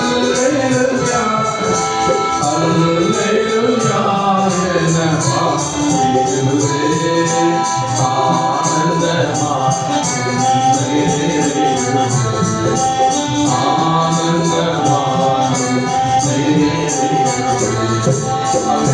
அருமைசோருடைய வாழ்க்கையிலே இந்த மரண சரீரம் மாற்றப்பட்டு இன்னொரு சரீரம் மாற்றப்பட்டிருக்குது. மகிமையின் சரீரமாக மாற்ற. இதுக்கு ஒன்றும் வேல்யூ கிடையாது. சொன்ன மாதிரி இன்னும் கொஞ்ச நேரத்துக்கு கொண்டு போய் என்ன பண்ண போறோம்? நீ மண்ணா இருக்கிறாய், எங்க போவ? நீ மண்ணுக்கு போவ. நீ எவ்வளவு பெரிய ஆளானா இருக்கலாம், எவ்வளவு படித்தானா இருக்கலாம், எவ்வளவு பெரிய பணக்காரனா இருக்கலாம், இல்ல நீ உயர்ந்த ஒரு ஜாதியில பிறந்திருக்கலாம். எந்த மனுஷன் மரித்தாலும் மரித்த பிற்பாடு எங்க வைக்கிறாங்க? அவனை மண்ணில் வைக்கிறது. ஏன்னா அந்த மண்ணினாலே உண்டாக்கப்பட்ட மனுஷன் பாவம் செய்தபடியினாலே அவனுக்கு கொடுக்கப்பட்ட சாபமானது, நீ மண்ணா இருக்கிறாய், நீ எங்க போவதி, மண்ணுக்கு திரும்பி போவ. அதனால கொஞ்ச நேரத்துல பெட்டியில வச்சாலும் கொண்டு போய் எங்க வைக்கிற, கடைசியில அந்த மண்ணு தான் வச்சு இது மேல மண்ணு தான் போடும். ஒரு வருஷம் வந்து பார்த்தீங்கன்னு சொன்னா இந்த சரீரம் அங்கு இருக்காது. ஏனென்றால் மண்ணில் எத்தனை எலிமெண்ட்ஸ் இருக்கிறதோ அத்தனை எலிமெண்ட்ஸ் இந்த சரீரத்தில் இருக்கு. அதனால வந்து இந்த சரீரமானது மண்ணில் வச்ச உடனே அப்படியே மறைஞ்சி போயிடும். டிஸ்இன்டகிரேட் அப்படின்னு சொல்லுவார்கள். அப்படின்னா மண்ணோடு மண்ணாக மாறி போகிறது. இந்த மண்ணான மனுஷன் இதுக்கு என்ன ஆடுறான், பாடுறான், என்னென்ன செய்யலாம், என்னென்ன காரியங்கள் எல்லாம் செய்யணுமோ அக்கிரமத்தெல்லாம் செய்யலாம். ஆனால் கிறிஸ்தவனுடைய வாழ்க்கையில எல்லாற்றிலும் விடுதலை பெற்றவராக அருமையான ஒரு ஓட்டத்தை ஓடி முடிச்சிருக்கிறார். அப்போஸ்தலன் பவுல் சொல்கிறார், நல்ல போராட்டத்தை போராடினேன், ஓட்டத்தை முடித்தேன், விசுவாசத்தை காத்துக்கொண்டேன். அருமையான ஓட்டத்தை ஓடிட்டாரு. கர்த்தருடைய ஊழியத்தை முடிச்சு கர்த்தர் சமூகத்துல ஜெபத்துல போய் எங்க சேர்ந்துட்டாருன்னா, அதான் கர்த்தருக்குள் மறிக்கிறவர்கள் இது முதற்கொண்டு பாக்கியவான்கள். அருமை சகோதரர், அந்த அருமையான ஒரு ஸ்தானத்திலே தேவனுடைய சமூகத்தில் எடுத்துக் கொள்ளப்பட்டிருக்கிறது. இந்த நம்பிக்கை இல்லாத நீ யாரா இருந்தாலும் சரி, உங்களுடைய வாழ்க்கை இயேசு கிறிஸ்துக்கு ஒப்பு கொடுக்கும் போது மாத்திரம்தான். இயேசு கிறிஸ்துவின் ரத்தம் சகல பாவங்களை நீக்கி நம்மை கழுவி சுத்திகரிக்க வல்லமுள்ளது. அவர் ரத்தத்தை நம்மை கழுவி சுத்திகரிக்கப்பட்டவன் மாத்திரம்தான் இந்த நம்பிக்கை பெற்றுக்கொள்ள முடியும். இவ்விதமான பாடலை பாட முடியும், இவ்விதமான வார்த்தைகளை சொல்ல முடியும். அவர்கள் இல்லை என்று சொன்னால் ஒப்பாரி வச்சு தான் இருக்கணும். ஏன்னா திரும்ப பார்க்க மாட்டோமே அப்படின்ற ஒரு கண்ணீரோடு அழ வேண்டியது. ஆனால் நாங்கள் அழ வேண்டிய அவசியம் இல்லை. எங்களுக்கு முன்னாடி போயிருக்கிறாரு, நாங்கள் பின்னாடி அவர் போய் செய்ய போறோம், நாங்கள் பார்க்க போகுது. இந்த நம்பிக்கையில நீங்க யாரா இருந்தாலும் சரி, இயேசு கிறிஸ்துவுடைய வாழ்க்கையை இந்த நாள் காலையில இருந்து நீங்க எவ்வளவு கேட்டுட்டு போய் செய்வீங்க. நான் இன்னும் எவ்வளவு நேரம் பேசினாலும் எந்த பிரயோஜனமும் இல்லை. உங்களுடைய வாழ்க்கை இயேசு கிறிஸ்துக்கு அர்ப்பணிக்கும் போது அருமை சகோதரன் என்ன ஓட்டத்தை ஓடி முடித்தாரோ அந்த வெற்றியின் ஓட்டத்தை நீங்களும் ஓடி முடிக்க முடியாத திருப்பின் சாக்கியத்தை கர்த்தர் உங்களுக்கு கொடுக்க வல்லவராக நாம் ஜெபம் செய்வோம்.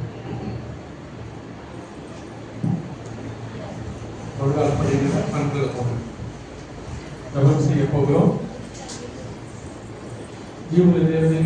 ராஜாவை பரிசுத்தமும் அவர்கள் உள்ளவர்களே பற்றிய சன்னிதானத்திலே இந்த மத்தியான வேளையிலே நோக்கி பார்க்க முடியாத சந்தபடியான தாமே தீர்மானத்தின்படி இந்த ராஜ்யத்தினை எடுத்துக் கொண்டீர்கள். அதற்காக நன்றி செலுத்துகிறோம். எல்லா விதமான பலவீனத்தின் மத்தியிலிருந்தோம், வியாதியின் மத்தியிலிருந்தோம் தாமே விடுதலையாக்கப்பட்டு கடைசியாக ஊழியத்தை செய்து உங்களுடைய சமூகத்தில் வழிபாடில் இருந்த பொழுது உடைய ராஜ்யத்துக்கு எடுத்துக்கொள்ளப்பட்டால் சொல்லி கேள்விப்பட்டோம். எவ்வளவு பெரிய ஒரு ஆசீர்வாதம், ஒரு பாக்கியமான ஒரு மனுஷன். இந்த இப்படிப்பட்ட ஒரு ஆசீர்வாதம் அனைவருக்கு கிடைக்கவில்லை. ஒரு சிலருக்கு மாத்திரம் நாம் இப்படிப்பட்ட ஒரு பாக்கியம், ஒரு நம்பிக்கை கிடைக்கிறது. இந்த அருமை சகோதரன் உண்மையாக ஒரு பாக்கியம். அவருடைய முடிவு சமாதானமாக இப்படிப்பட்ட முடிவு எங்களுக்கு வர வேண்டும். அப்படிப்பட்ட ஒரு முடிவை நாங்களும் சந்திக்க வேண்டும் என்று சொல்லி இங்க வந்த ஒவ்வொருவரும் தங்களுடைய நிலைமை உணர்ந்து, தங்களுடைய பாவ நிலைமை உணர்ந்து, தங்களை இயேசு கிறிஸ்துவை அறிக்கை செய்து பாவத்திற்கு விடுதலை பெற்று அவருடைய பின்வாங்கி போனவர்கள் மீண்டுமாக தங்களை முன்பக்கமாக திருப்பிக் கொள்ளும்படியாக உதவி செய்ய பார்க்கிறோம். மரணம் என்பது நெடியான நேரத்திலே வரும். அது எப்பொழுது யாருக்கு இருக்கின்றது தெரியாது. ஆகவே அந்த மரணத்திற்கென்று அதிகாரிகளை பிசாசனுடைய கரத்திலிருந்து விடுதலையாக வேண்டுமானே இயேசு கிறிஸ்துவின் ரத்தத்தினால் கழுவப்பட வேண்டும். எவனுடைய மீது மன்னிக்கப்பட்டதோ, எவனுடைய பாவம் மூடப்பட்டதோ அவன் பாக்கியவான் சொல்லி வாசிக்கிறோம். அன்னைய வீடுகளில் மன்னிக்கப்பட்டு பாவங்களால் மூடப்பட்டு அவர் எப்படியாக மாற்றப்பட்டு உங்களுடைய வீட்டில் உமக்காக வழிக்கும்படியாக அவரை வைத்திருந்து கடைசியாக உமக்காக வழிக்கும்படியான இந்த ஸ்லாக்கியத்தை கொடுத்து நன்றி செலுத்துகிறோம். இன்றைக்கு நித்திய காலமாக நம்மோடு கூட இருக்கிறபடியான இந்த பெரிய சாக்கியத்தை அவருக்கு தந்திருக்கு நன்றி செலுத்துகிறோம்.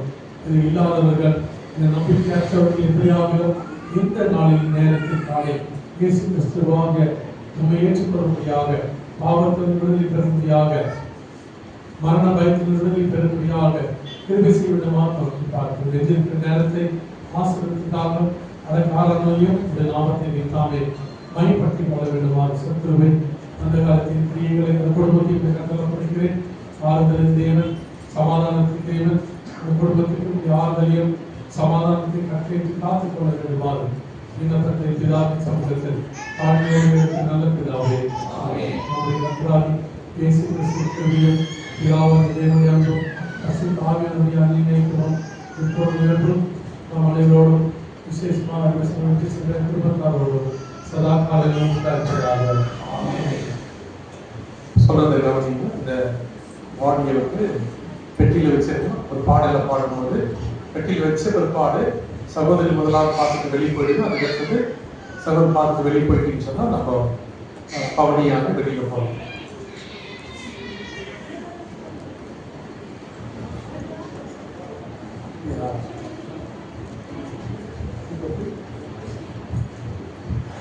கர்த்தர் சித்தம் திங்கட்கிழமை 27ஆம் தேதி காலை சகோதரனுடைய வீட்டில நமக்கு அம்பேத்கர் நகரில் நன்றி சித்தத்தை கூட்டமானது இருக்கும். இப்போ பாட்டு பாடும்போது லோக்கல் பிரதர்ஸ் பாடி இருந்து இதில் வைங்க. பாட்டு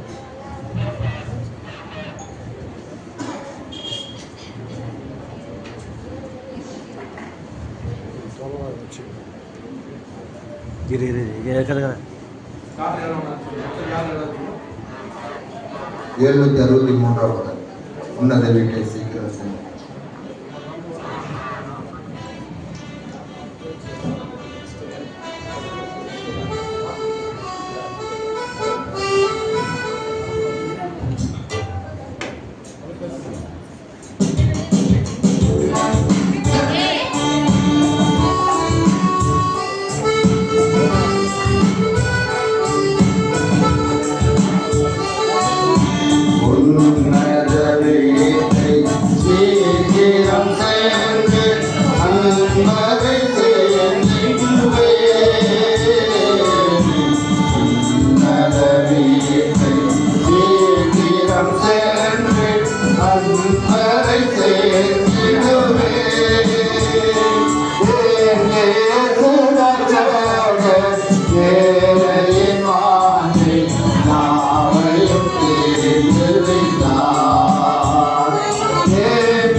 அன்பருடனே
கொஞ்ச நேரம் அமைதியாக இருமா, கொஞ்ச நேரம் அமைதியாக இருமா.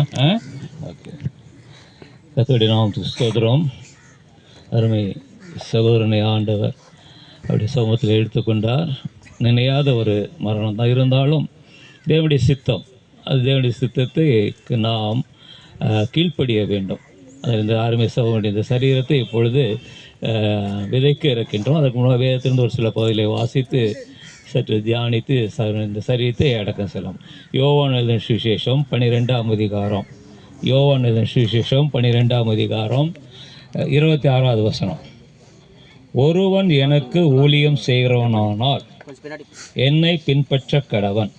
நான் எங்கே இருக்கிறேனோ அங்கே என் ஊழியக்காரனும் இருப்பான். ஒருவன் எனக்கு ஊழியம் செய்தால் அவனை பிதாவானவர் கனம் பண்ணுவார். 37ஆம் சங்கீதம் 37வது வசனம். சங்கீதம் 37ஆம் சங்கீதம் 37வது வசனம். 37ஆம் சங்கீதம் 37வது வசனம். நீ உத்தமனை நோக்கி செம்மையானவனை பார்த்திரு, அந்த மனுஷனுடைய முடிவு சமாதானம். கடைசியா தானியேலின் புஸ்தகம் 12ஆம் அதிகாரம் கடைசி வசனம். தானியேலின் புஸ்தகம் 12ஆம் அதிகாரம் கடைசி வசனம். நீயோ என்றால் முடிவு மட்டும் போயிரு, நீ இளைப்பாரி கொண்டிருந்து நாட்களின் முடிவிலே உன் சுதந்திர விதத்துக்கு எழுந்திருப்பாய் என்றார் என்பது. தேவன் தாமே இந்த வார்த்தைகளை நமக்கு ஆசீர்வதித்து கொடுப்பாராக. நாம் 3 பகுதிகளை வாசித்தோம். அதிலே யோவான் 12ஆம் அதிகாரம் 26ஆம் வசனம் வாசிக்கும் போது ஒரு அருமையான ஒரு வார்த்தை ஆண்டவர் தனக்கு ஊழியம் செய்தவர்களுக்கு ஆண்டு சொன்ன வார்த்தை. இந்த உலகத்தில் எவ்வளோ ஊழியங்களை செய்யலாம், கர்த்தருக்கென்று ஒரு ஊழியம் செய்கிற நிலைமை எப்படிப்பட்டது என்பதை இங்கு வேதம் மனிதனான இயேசு கிறிஸ்து உலகத்துக்கு சொன்ன ஒரு வார்த்தையை தான் வாசித்தோம். ஒருவன் எனக்கு ஊழியம் செய்கிறவனானால் என்னை பின்பற்ற கடவன். நான் எங்கே இருக்கிறேனோ அங்கே என் ஊழியக்காரனும் இருப்பான். ஒருவன் எனக்கு ஊழியம் செய்தால் அவனை பிதாவானவர் கனப்பனார். 3 வார்த்தைகள், அருமையான வார்த்தைகள். ஒருவன் எனக்கு ஊழியம் செய்வனானால் என்னை பின்பற்ற கடவன். ஆண்டவருக்கு ஊழியத்தை செய்வர்கள் உலகத்தை பின்பற்றாதபடி ஆண்டவருடைய காட்டின பாதையிலே பின்பற்றி செல்ல வேண்டும். அந்த காட்டின அந்த பாதையிலே அருமை சகுரன் ராஜா அவர்கள் என்னைக்கு ஆண்டவர் அவரை தெரிந்து கொண்டாரோ அன்றிலிருந்து அவருக்கு ஊழி செய்வதாக அவரையே பின்பற்றினார். அவர் சென்று அந்த பாதையிலேயே சென்றார். சொன்ன மாதிரி இந்த பேராம் பட்சத்தில் இவங்கெல்லாம் பிகினர்ஸ். ஆதியத்தில் இருந்தவர் முதலாவது அருமை சார் அருள்தாஸ் இருந்தார், அருமை சார் யோபு இருந்தார், அருமை சார் ராஜேந்தர் இருந்தார், ஜோசப் இருந்தார், சார் ராஜா இருந்தார். இவர்களெல்லாம் பயனர்ஸ். ஆதியிலே சபையில் கட்டி காத்தவர், சபையில் எல்லா விதமான சூழ்நிலையும் சபையை தாங்கினார்கள். உலகப்புறமா இல்லை பண்ணலாம். ஊழியத்தில் அவ்வளவோ தோல் கொடுத்து ஆண்டருக்கு ஊழியம் செய்த அந்த சகோதரர்களே இவரும் ஒருவர். அப்போ அதனால் இங்கே வாசித்த வண்ணமாக எனக்கு ஊழியம் செய்யணும்னா என்னை பின்பற்ற கடவன். கடைசி பரியந்தம், கடைசி ஞாயிற்றுக்கிழமை மாலை கூட ஆண்டருக்கு ஊழியத்தை செய்து ஊழியக்காரோடு கூட பேசி கொண்டிருந்து வீட்டிற்கு சென்று இல்லை காலையிலே தன் பேரனை ஜபம் செய்து அனுப்பிவிட்டு அதன் பிறகு அவர் ஜபம் செய்கின்ற பொழுது ஆண்டு எடுத்துவது எவ்வளோ பெரிய ஒரு பாக்கியம் இல்லையா? மனுஷனுடைய நிலைமை பார்க்கும்பொழுது இதுதான் உண்மையான ஒரு பாக்கியம். என்றால் வேதம் சொல்லு மனுஷன் ஆயுசாக்கு 70 வருஷம். ஆனால் சகர் 70 வருஷம் கடந்து விட்டார். ஆனாலும் ஆண்டரை உண்மையாக பின்பற்றின ஒரு சகோதரன், அதுதாங்க பெரிய ஒரு பாக்கியம். இன்றைக்கி எத்தனையோ பேர் ஆண்டு பெண் வாங்கி போகிறார்கள். ஆனால் கடைசி மூச்சு வரைக்கும் ஆண்டுடைய வழியை ஆண்டு பின்பற்றி எந்த வித சொந்த போகாதே. அது மட்டுமல்ல, நான் இங்கே ஊழியக்காரர் இருந்த பொழுது நல்லா ரொம்ப ஊழியக்காரர் ரொம்ப நேசிக்கிற சகோதரன், சபையை நேசிக்கிற சகோதரன், அன்பு காட்ட சார். நான் ஊழியத்தினுக்கும் வெளியே எங்கே 2-3 நாள் போகும்போது சிஸ்டர் இருப்பாங்க, கூட ஏதாவது சிஸ்டர் கூட இருப்பாங்க. பிரியாணி வாங்கி கொடுப்பா, சிஸ்டர் பிரதர் எல்லாம் சாப்பிடுங்குவார், வடை போண்டா பஜ்ஜி வாங்கி கொடுப்பாங்க, சாப்பிடுவாங்க, நல்லா கவனிச்சுக்காங்க. அன்புங்க, ரியல் அன்பு வந்து நான் இவங்ககிட்ட நான் அதிகமாக கற்றுக்கொண்டேன். உள்ளே போன பணமோ பொருள் செகண்டரி திங். அந்த கன்சர்ன் சபையை காக்கணும், ஊழியக்காரர் காக்க வேண்டும். ஏன்னா அடிக்கடி கடைசி வரைக்கும் சொல்கிறேன். எங்கள் ஊழியர் வரும்போது ஒரு சொல்ல எங்கள் வாலிப ஊழியக்காரர் வந்துட்டார்னு சொல்லுவார், சிரிச்சுக்கிட்டே சொல்லுவார். எங்கள் வாலிபலுக்கு வந்துட்டேன். அதெல்லாம் நினச்சி பார்க்கும்போது நான் ரொம்ப நேற்று கேள்விப்பட்டு நான் மாதத்தில் எனக்கு ரொம்ப துக்கமாக வந்தது நேற்றுலேருந்து. இருந்தாலும் எங்களுக்கு ஒரு நம்பிக்கை. இவர் முதல் செய்த காரியம் பின்பற்றினார். எதை பின்பற்றினார் என்று வாசிக்கும் போது ஊழியம் செய்வார் என்னை பின்பற்ற வேதவாக்கியம் கடைசி மூச்சு வரைக்கும் ஆண்டை பின்படுத்தினார். அடுத்தது நான் எங்கே இருக்கிறேனோ அங்கே என் ஊழியக்காரனும் இருப்பார். இப்பொழுது பாருங்க, இப்போ நம்ம ஆண்டவர் இயேசு கிறிஸ்துவ எங்கே இருக்காருங்க? தாங்க ஒரு கிறிஸ்தவர்களுக்கு ஒரு நம்பிக்கை, கர்த்தருக்கு உண்மையாக ஊழியம் செய்யறதுக்கு ஒரு நம்பிக்கை. இது ஆண்டவர் கொடுத்த நம்பிக்கை, மனுஷன் கொடுத்த நம்பிக்கை அல்ல. வேதம் சொல்லுகிறது, வேதம் உண்மையுள்ள சாட்சியுள்ள புஸ்தகம். ஆனால் இங்கே வேதம் என்ன சொல்லுகிறது? நான் எங்கே இருக்கிறேன் அங்கே என் ஊழியக்காரனும் இருப்பான். ஊழியத்தை செய்த ஊழியக்காரன் இப்போ என்னோட வா ஆண்டனங்க ஆண்டவரோடு கூட எடுத்துக்கணும். இந்த பாக்கியம் விலை கொடுத்து வாங்க முடியவே முடியாது இல்லையா? தன்னை ஆண்டவருக்கு அர்ப்பணித்து அவரை உண்மையாக யார் பின்பற்றார்களோ அவருடைய வாழ்க்கையில் தான் இந்த பாக்கியத்தை உண்மையாக பெற்றுக்கொள்ள முடியும். நாங்களும் இதை ஆசிக்கிறோம். எங்களுக்கு எப்போ இந்த நேரம் வரும் நாங்கள் காத்து கொண்டு இருக்கிறோம். ஏன்னா என் சகோதரர் முன்னாடி போய்விட்டார். அவரை நாங்களும் அவரோட இருக்க வேணும் அந்த வாஞ்சை. அதில் 2வது வாசித்தோம், நான் எங்கே இருக்கிறேன் அங்கே என் ஊழியக்காரனும் இருப்பான். ஒருவன் எனக்கு ஊழியம் செய்தால் அவனுக்கு பிதாவானவர் கனம் பண்ண. பாருங்க, எத்தனை ஊழியக்காரர்கள், எத்தனை விசுவாசிகள், எவ்வளோ பாடல்களுடன், எவ்வளோ ஒரு வசனங்களுடன் இல்லை. இதுதான் உண்மையான ஒரு கனம் இல்லையா? ஆண்டவர் என்னை ஆண்டவர் மனுஷனோட முகத்தை பார்ப்பதில் அவனோட அந்தஸ்தை பார்க்க கிடையாது, இருதயத்தை பார்க்கிறார். அந்த இருதயத்தில் என்னென்ன என்பதை பார்க்கிறார். அது சோழ இருதயம் எப்பொழுதுமே ஊழியம் ஊழியம் ஊழியம். இங்கேருந்து திருவாரூர் போவாருங்க, நெய்வேலி போவாருங்க. போன வாரத்துக்கு மேலே மயிலாடுதுறை போயிட்டு வந்தாருங்க. ஒரு நாளுக்கு முன்னாடியே போயிடுவார். அதையும் சிரிச்சுக்கிட்டே ஒரு நாளுக்கு முன்னாடியே போய் தங்கிக்குவார். அந்த அந்த உள்ளத்தை தான் ஆண்டவர் பார்த்தார். சளைக்காமல் போவார், சோர்ந்தே போக மாட்டான். அதனால் ஆண்டவர் கனம் பண்ணினார். அதான் இங்கே வாசித்தோம், என்னை ஒருவன் எனக்கு ஊழியம் செய்தால் அவனை பிதாவானவர் கனம் பண்ணினார். அப்போ கனம் பண்ணாங்க. இவ்வளோ ஒரு கனம் யாருக்கு கிடைக்குங்க? இவ்வளோ அருமையான பாடல்களுடன் வசனத்துடன் ஊழியக்காராக சபையாராக குடும்பமாக சேர்ந்து இந்த அருமை சரீரத்தை அருமையாக நாங்கள் விதைக்க எவ்வளோ பெரிய ஒரு கணத்தை ஆண்டவர் கொடுத்தார் பாருங்க. அதனால தான் இங்கே வாசித்த பொழுது ஒருவன் எனக்கு ஊழியம் அவரை பின்பற்றினார் இல்லை, இப்பொழுது தேவன் எங்கே இருக்கிறாரோ அங்கு இருக்கிறார், அந்த தேவனை கனம் பண்ணினார். நம்ம 2வது ஒரு வசனம் வாசித்தோம், 37 வசனம், நீ உத்தமனை நோக்கி செம்மையானவனை பார்த்துரு, அந்த மனிதனுடைய முடிய சமாதானம். இவ்வளவு பாக்கியங்க. ஞாயிற்றுக்கிழமை ஒழிக்க முடித்தார், திங்கக்கிழமை ஜெபம் பண்ண இவர் ஜெபம் பண்ணார், படுக்கையில் படுக்கவில்லை, யாருக்கு எந்த தொந்தரவும் கொடுக்கவில்லை இல்லையா? சமாதானமாக போய் சேர்ந்தார். இதை நினைச்சு பாருங்க, இந்த மாதிரி மரணம் யாருக்கு வருங்க? அவன் இழுத்துக்கிட்டு பிடிச்சிக்கிட்டு ஐயோ இது செத்து தொலைஞ்சா செய்யாத சொல்லி பலருஷம் அந்த மாதிரி பேச்சுக்கு ஆண்டு இடம் கொடுக்கவில்லை. உத்தமனை நோக்கி செம்மையானவனை பார்த்துரு, அந்த மனிதனுடைய முடிவு என்னங்க? சமாதானம். இப்போ சமாதானத்துக்குள் சமாதானத்து தேவன் இருக்க இடத்திலே அருமை சகோதரே ஆண்டவர் எடுத்துக்கணும். அதனாலே இந்த பூமியிலே நாம் உத்தமர்கள் அல்ல, ஆனால் யார் ஆண்டவர் இயேசு கிறிஸ்து ஏற்றுக்கொண்டு அவருக்கு ஊழியம் செய்து அவரை பின்பற்றுகிறார்களோ அவர்களை தேவன் உத்தமனாக மாற்றுகிறார். அவருடைய நாட்கு முடிவு வந்த பொழுது அவருடைய முடிவு எப்படிங்க? சமாதானமாக முடிவடைய செய்கிறார். எவ்வளோ பெரிய பாக்கியம்! உத்தமனை பார்த்து அவருடைய முடிவு சமாதானம் என்று அங்கு வாசித்தோம். அதனால் சமாதானத்துக்குள் ஆண்டவர் அந்த சமாதானத்துக்கு அங்கே பிரவேசித்திருக்கார். நம்முடைய முற்பிதாக்களோடு, நம்முடைய மூத்த ஊழியர்களோடு, அநேக மிஸ்லிமார்களோடு இன்றைக்கு சகோதரனும் ஒன்றாக அந்த பரலோக கூட்டத்திலே இந்த சமாதானத்துக்குள்ளே அங்கே பிரவேசித்திருக்கார். அதை தான் கடைசியாக வாசித்தோம். தானியேலில் வாசிக்கும் போது தானியேலின் புஸ்தகம் 12ஆம் அதிகாரம் 12ஆம் வசனத்தை கடைசி வசனம் வாசிக்கும் போது, நீயோ என்றால் முடிவு மட்டும் போயிரு, நீ இலைப்பாரி கொண்டிருந்து நாட்களின் முடிவிலும் சுதந்திரத்துக்கு எழுந்திருப்பாய். இலைப்பாரி. அதனால தான் சகோதரனை இந்த மண்ணிலே நாங்கள் விதைக்க இருக்கின்றோம். ஒரு நாள் எக்கால சத்தம் துணிக்கும், ஆண்டவராய் இயேசு கிறிஸ்து தன்னுடைய தூதர்களோடு பரிசுத்தவான்களோடு வரப்போகிறார். அப்பொழுது இந்த மண்ணிலே இலைப்பாரி கொண்டிருக்கிற அந்த சதோனுடைய சரீரம் இல்லை, இந்த அழிவுக்குரிய சரீரம் அழியாத சரீரமாக, கனவீனமுள்ள சரீரம் மகிமையுள்ள சரீரமாக, பலவீனமுள்ள சரீரம் பலமுள்ள சரீரமாக, இல்லை ஜென்ம சரீரம் ஆவிக்குரிய சரீரம் எழுந்திருக்க போகிறது. இந்த நம்பிக்கையோடு தான் இந்த வார்த்தை சொல்கிறார். நீயோ முடிவு போய் இலைப்பாரி கொண்டிரு, முடிவிலே உன் சுதந்திர விதத்துக்கு இந்த ஆண்டு சுதந்திரத்தை பரலோகத்தில் வைத்திருக்கிறார். இந்த பூமியில் இல்லை, பூமியில் நமக்கு சுதந்திரம் இல்லை. அதனாலே அந்த சுதந்திரத்தை ஆண்டு பரலோகத்தில் வைத்திருக்கிறார். அதனாலே அவர் இலை பாரி கொண்டிருக்கிறார்.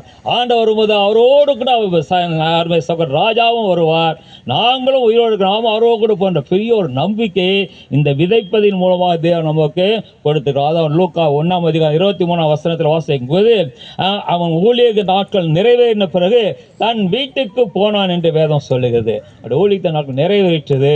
அவருடைய தேவன் உண்டாக்கி நம்ம சொன்ன வண்ணமாக காட்டி கைவேலையாத வீட்டுக்கு அவரை அழைத்திருக்கிறார். அதனால இந்த நம்பிக்கை இல்லாதவர்கள் விசேஷமாக அவருடைய பிள்ளைகள் அவருடைய உற்றார் இல்லை இவர்களாம் அந்த நம்பிக்கை வருகின்ற பொழுது இத்தகைய பாக்கியங்களை தேவன் உங்களுக்கும் கொடுக்கிறார். கடைசியாக வெளிப்படுத்தல் 21 அதிகாரம் 24 வருஷத்தில் ஒரு வார்த்தையை வாசிக்கின்றோம். வெளிப்படுத்தல் 21-24 ரட்சிக்கப்படுகின்ற ஜனங்கள் அதன் வெளிச்சத்திலே நடப்பார்கள். பூமியின் ராஜாக்கள் தங்கள் மகிமையும் கனத்தை அதற்குள் கொண்டு வருவார்கள். ரட்சிப்பு, பாவத்திலிருந்து மீட்பு, ஜென்ம சுவாத மீட்பு, பரிசு, அதுதான் ரட்சிப்பு. அவன் கிறிஸ்தவராக இருந்தால் பத்தாது, பாவத்தில் விடுதலாகத்தான் ரட்சிப்பு. அந்த ரட்சிக்கப்பட்ட ஜனங்கள் தான் அதன் வெளிச்சத்தை எதை பரலோக வெளிச்சத்திலே நடப்பார்கள். வேற யாரும் அந்த வெளிச்சத்தில் போக முடியாது. இருள், அக்னியின் கந்தர இருளுக்கு தான் போவார்கள். ஆனால் ரட்சிக்கப்பட்ட ஜனங்கள் அந்த வெளிச்சத்தில் நடப்பார்கள். பூமியின் ராஜாக்கள் தங்கள் மகிமையும் கனத்தை அதற்குள்ளே கொண்ட பூமியின் ராஜாக்கள், சகோதரன் பேரும் ராஜா, என்ன அருமையான ஒரு பேர் இல்லையா? பேர் ராஜா, ஆண்டவர் ராஜாவும் மாற்றினார் இல்லை? ராஜாவை போலவே அவர் வாழ்ந்தார். யோபும் இவரும் 2 பேரும் எப்படி ஜாலியாக வருவாங்க அதெல்லாம் நினச்சி பார்த்தா கொஞ்சம் வேதனை இருக்குது. இருந்தாலும் ஒரு ஆறுதல் இருக்குது இல்லையா? அவர் பேருக்கு ஏற்றவனாக அவர் ராஜாவாக இருந்தார். ஆண்டவரால் ராஜாவாக மாற்றப்பட்டார். ஒரு ராஜாவை போலவே கடைசி வரைக்கும் வாழ்க்கை ஓட்டத்தை முடித்தார். இப்பொழுதுங்க பரலோகத்திலே அந்த பரலோக வெளிச்சத்திலே அங்கே தேவனோடு அந்த ராஜாதி ராஜாவோடு கூட அந்த கத்தோடு கூட அவரும் அங்கே இருக்கிறார். இந்த பாக்கியம் அரிமான அவருடைய பிள்ளைகளுக்கு வேணும்னா ஆண்டவரை ஏற்றுக்கொள்ளுங்கள். ஆண்டு உங்கள் உள்ளத்தை தாருங்கள். வேறு எது காசு பணம் கேட்க, உங்கள் உள்ளத்தை தாருங்கள். என் தகப்பன் சென்ற அந்த பாதையிலே நான் வர வேண்டும் ஆண்டத்தில் நீங்கள் மண்டிட்டு ஒரு ஜபம் பண்ணுங்கள். ஆண்டு உங்கள் உள்ளத்தில் வந்து இவ்வளோ விதம் பாக்கியத்தை கொடுத்து உங்களையும் உங்கள் குடும்பத்தையும் மென்மேலும் ஆசிர்வதிப்பார். விசேஷமாக சகோதரி நிலைமை புரிகிறது. ஏன்னா எங்களை அன்பாக இருந்த ஒரு சகோதரிகள் இல்லையா? அதனால சகோதரிக்கு ஆண்டவர் தான் ஆறுதலே கொடுப்போம். அதனால சகோதரி கவலைப்பட வேண்டாம் இல்லை? அவர் சென்று தொடர்ந்து ஆண்டோட வீட்டிலே ஊழியத்திலே நீங்கள் பங்கு பெறும்போது உங்கள் துக்கங்கள் எல்லாம் மாறிப்போகும். அத்தகைய ஆசீர்வாதத்தை தேவன் உங்களுக்கும் கொடுப்பாராக.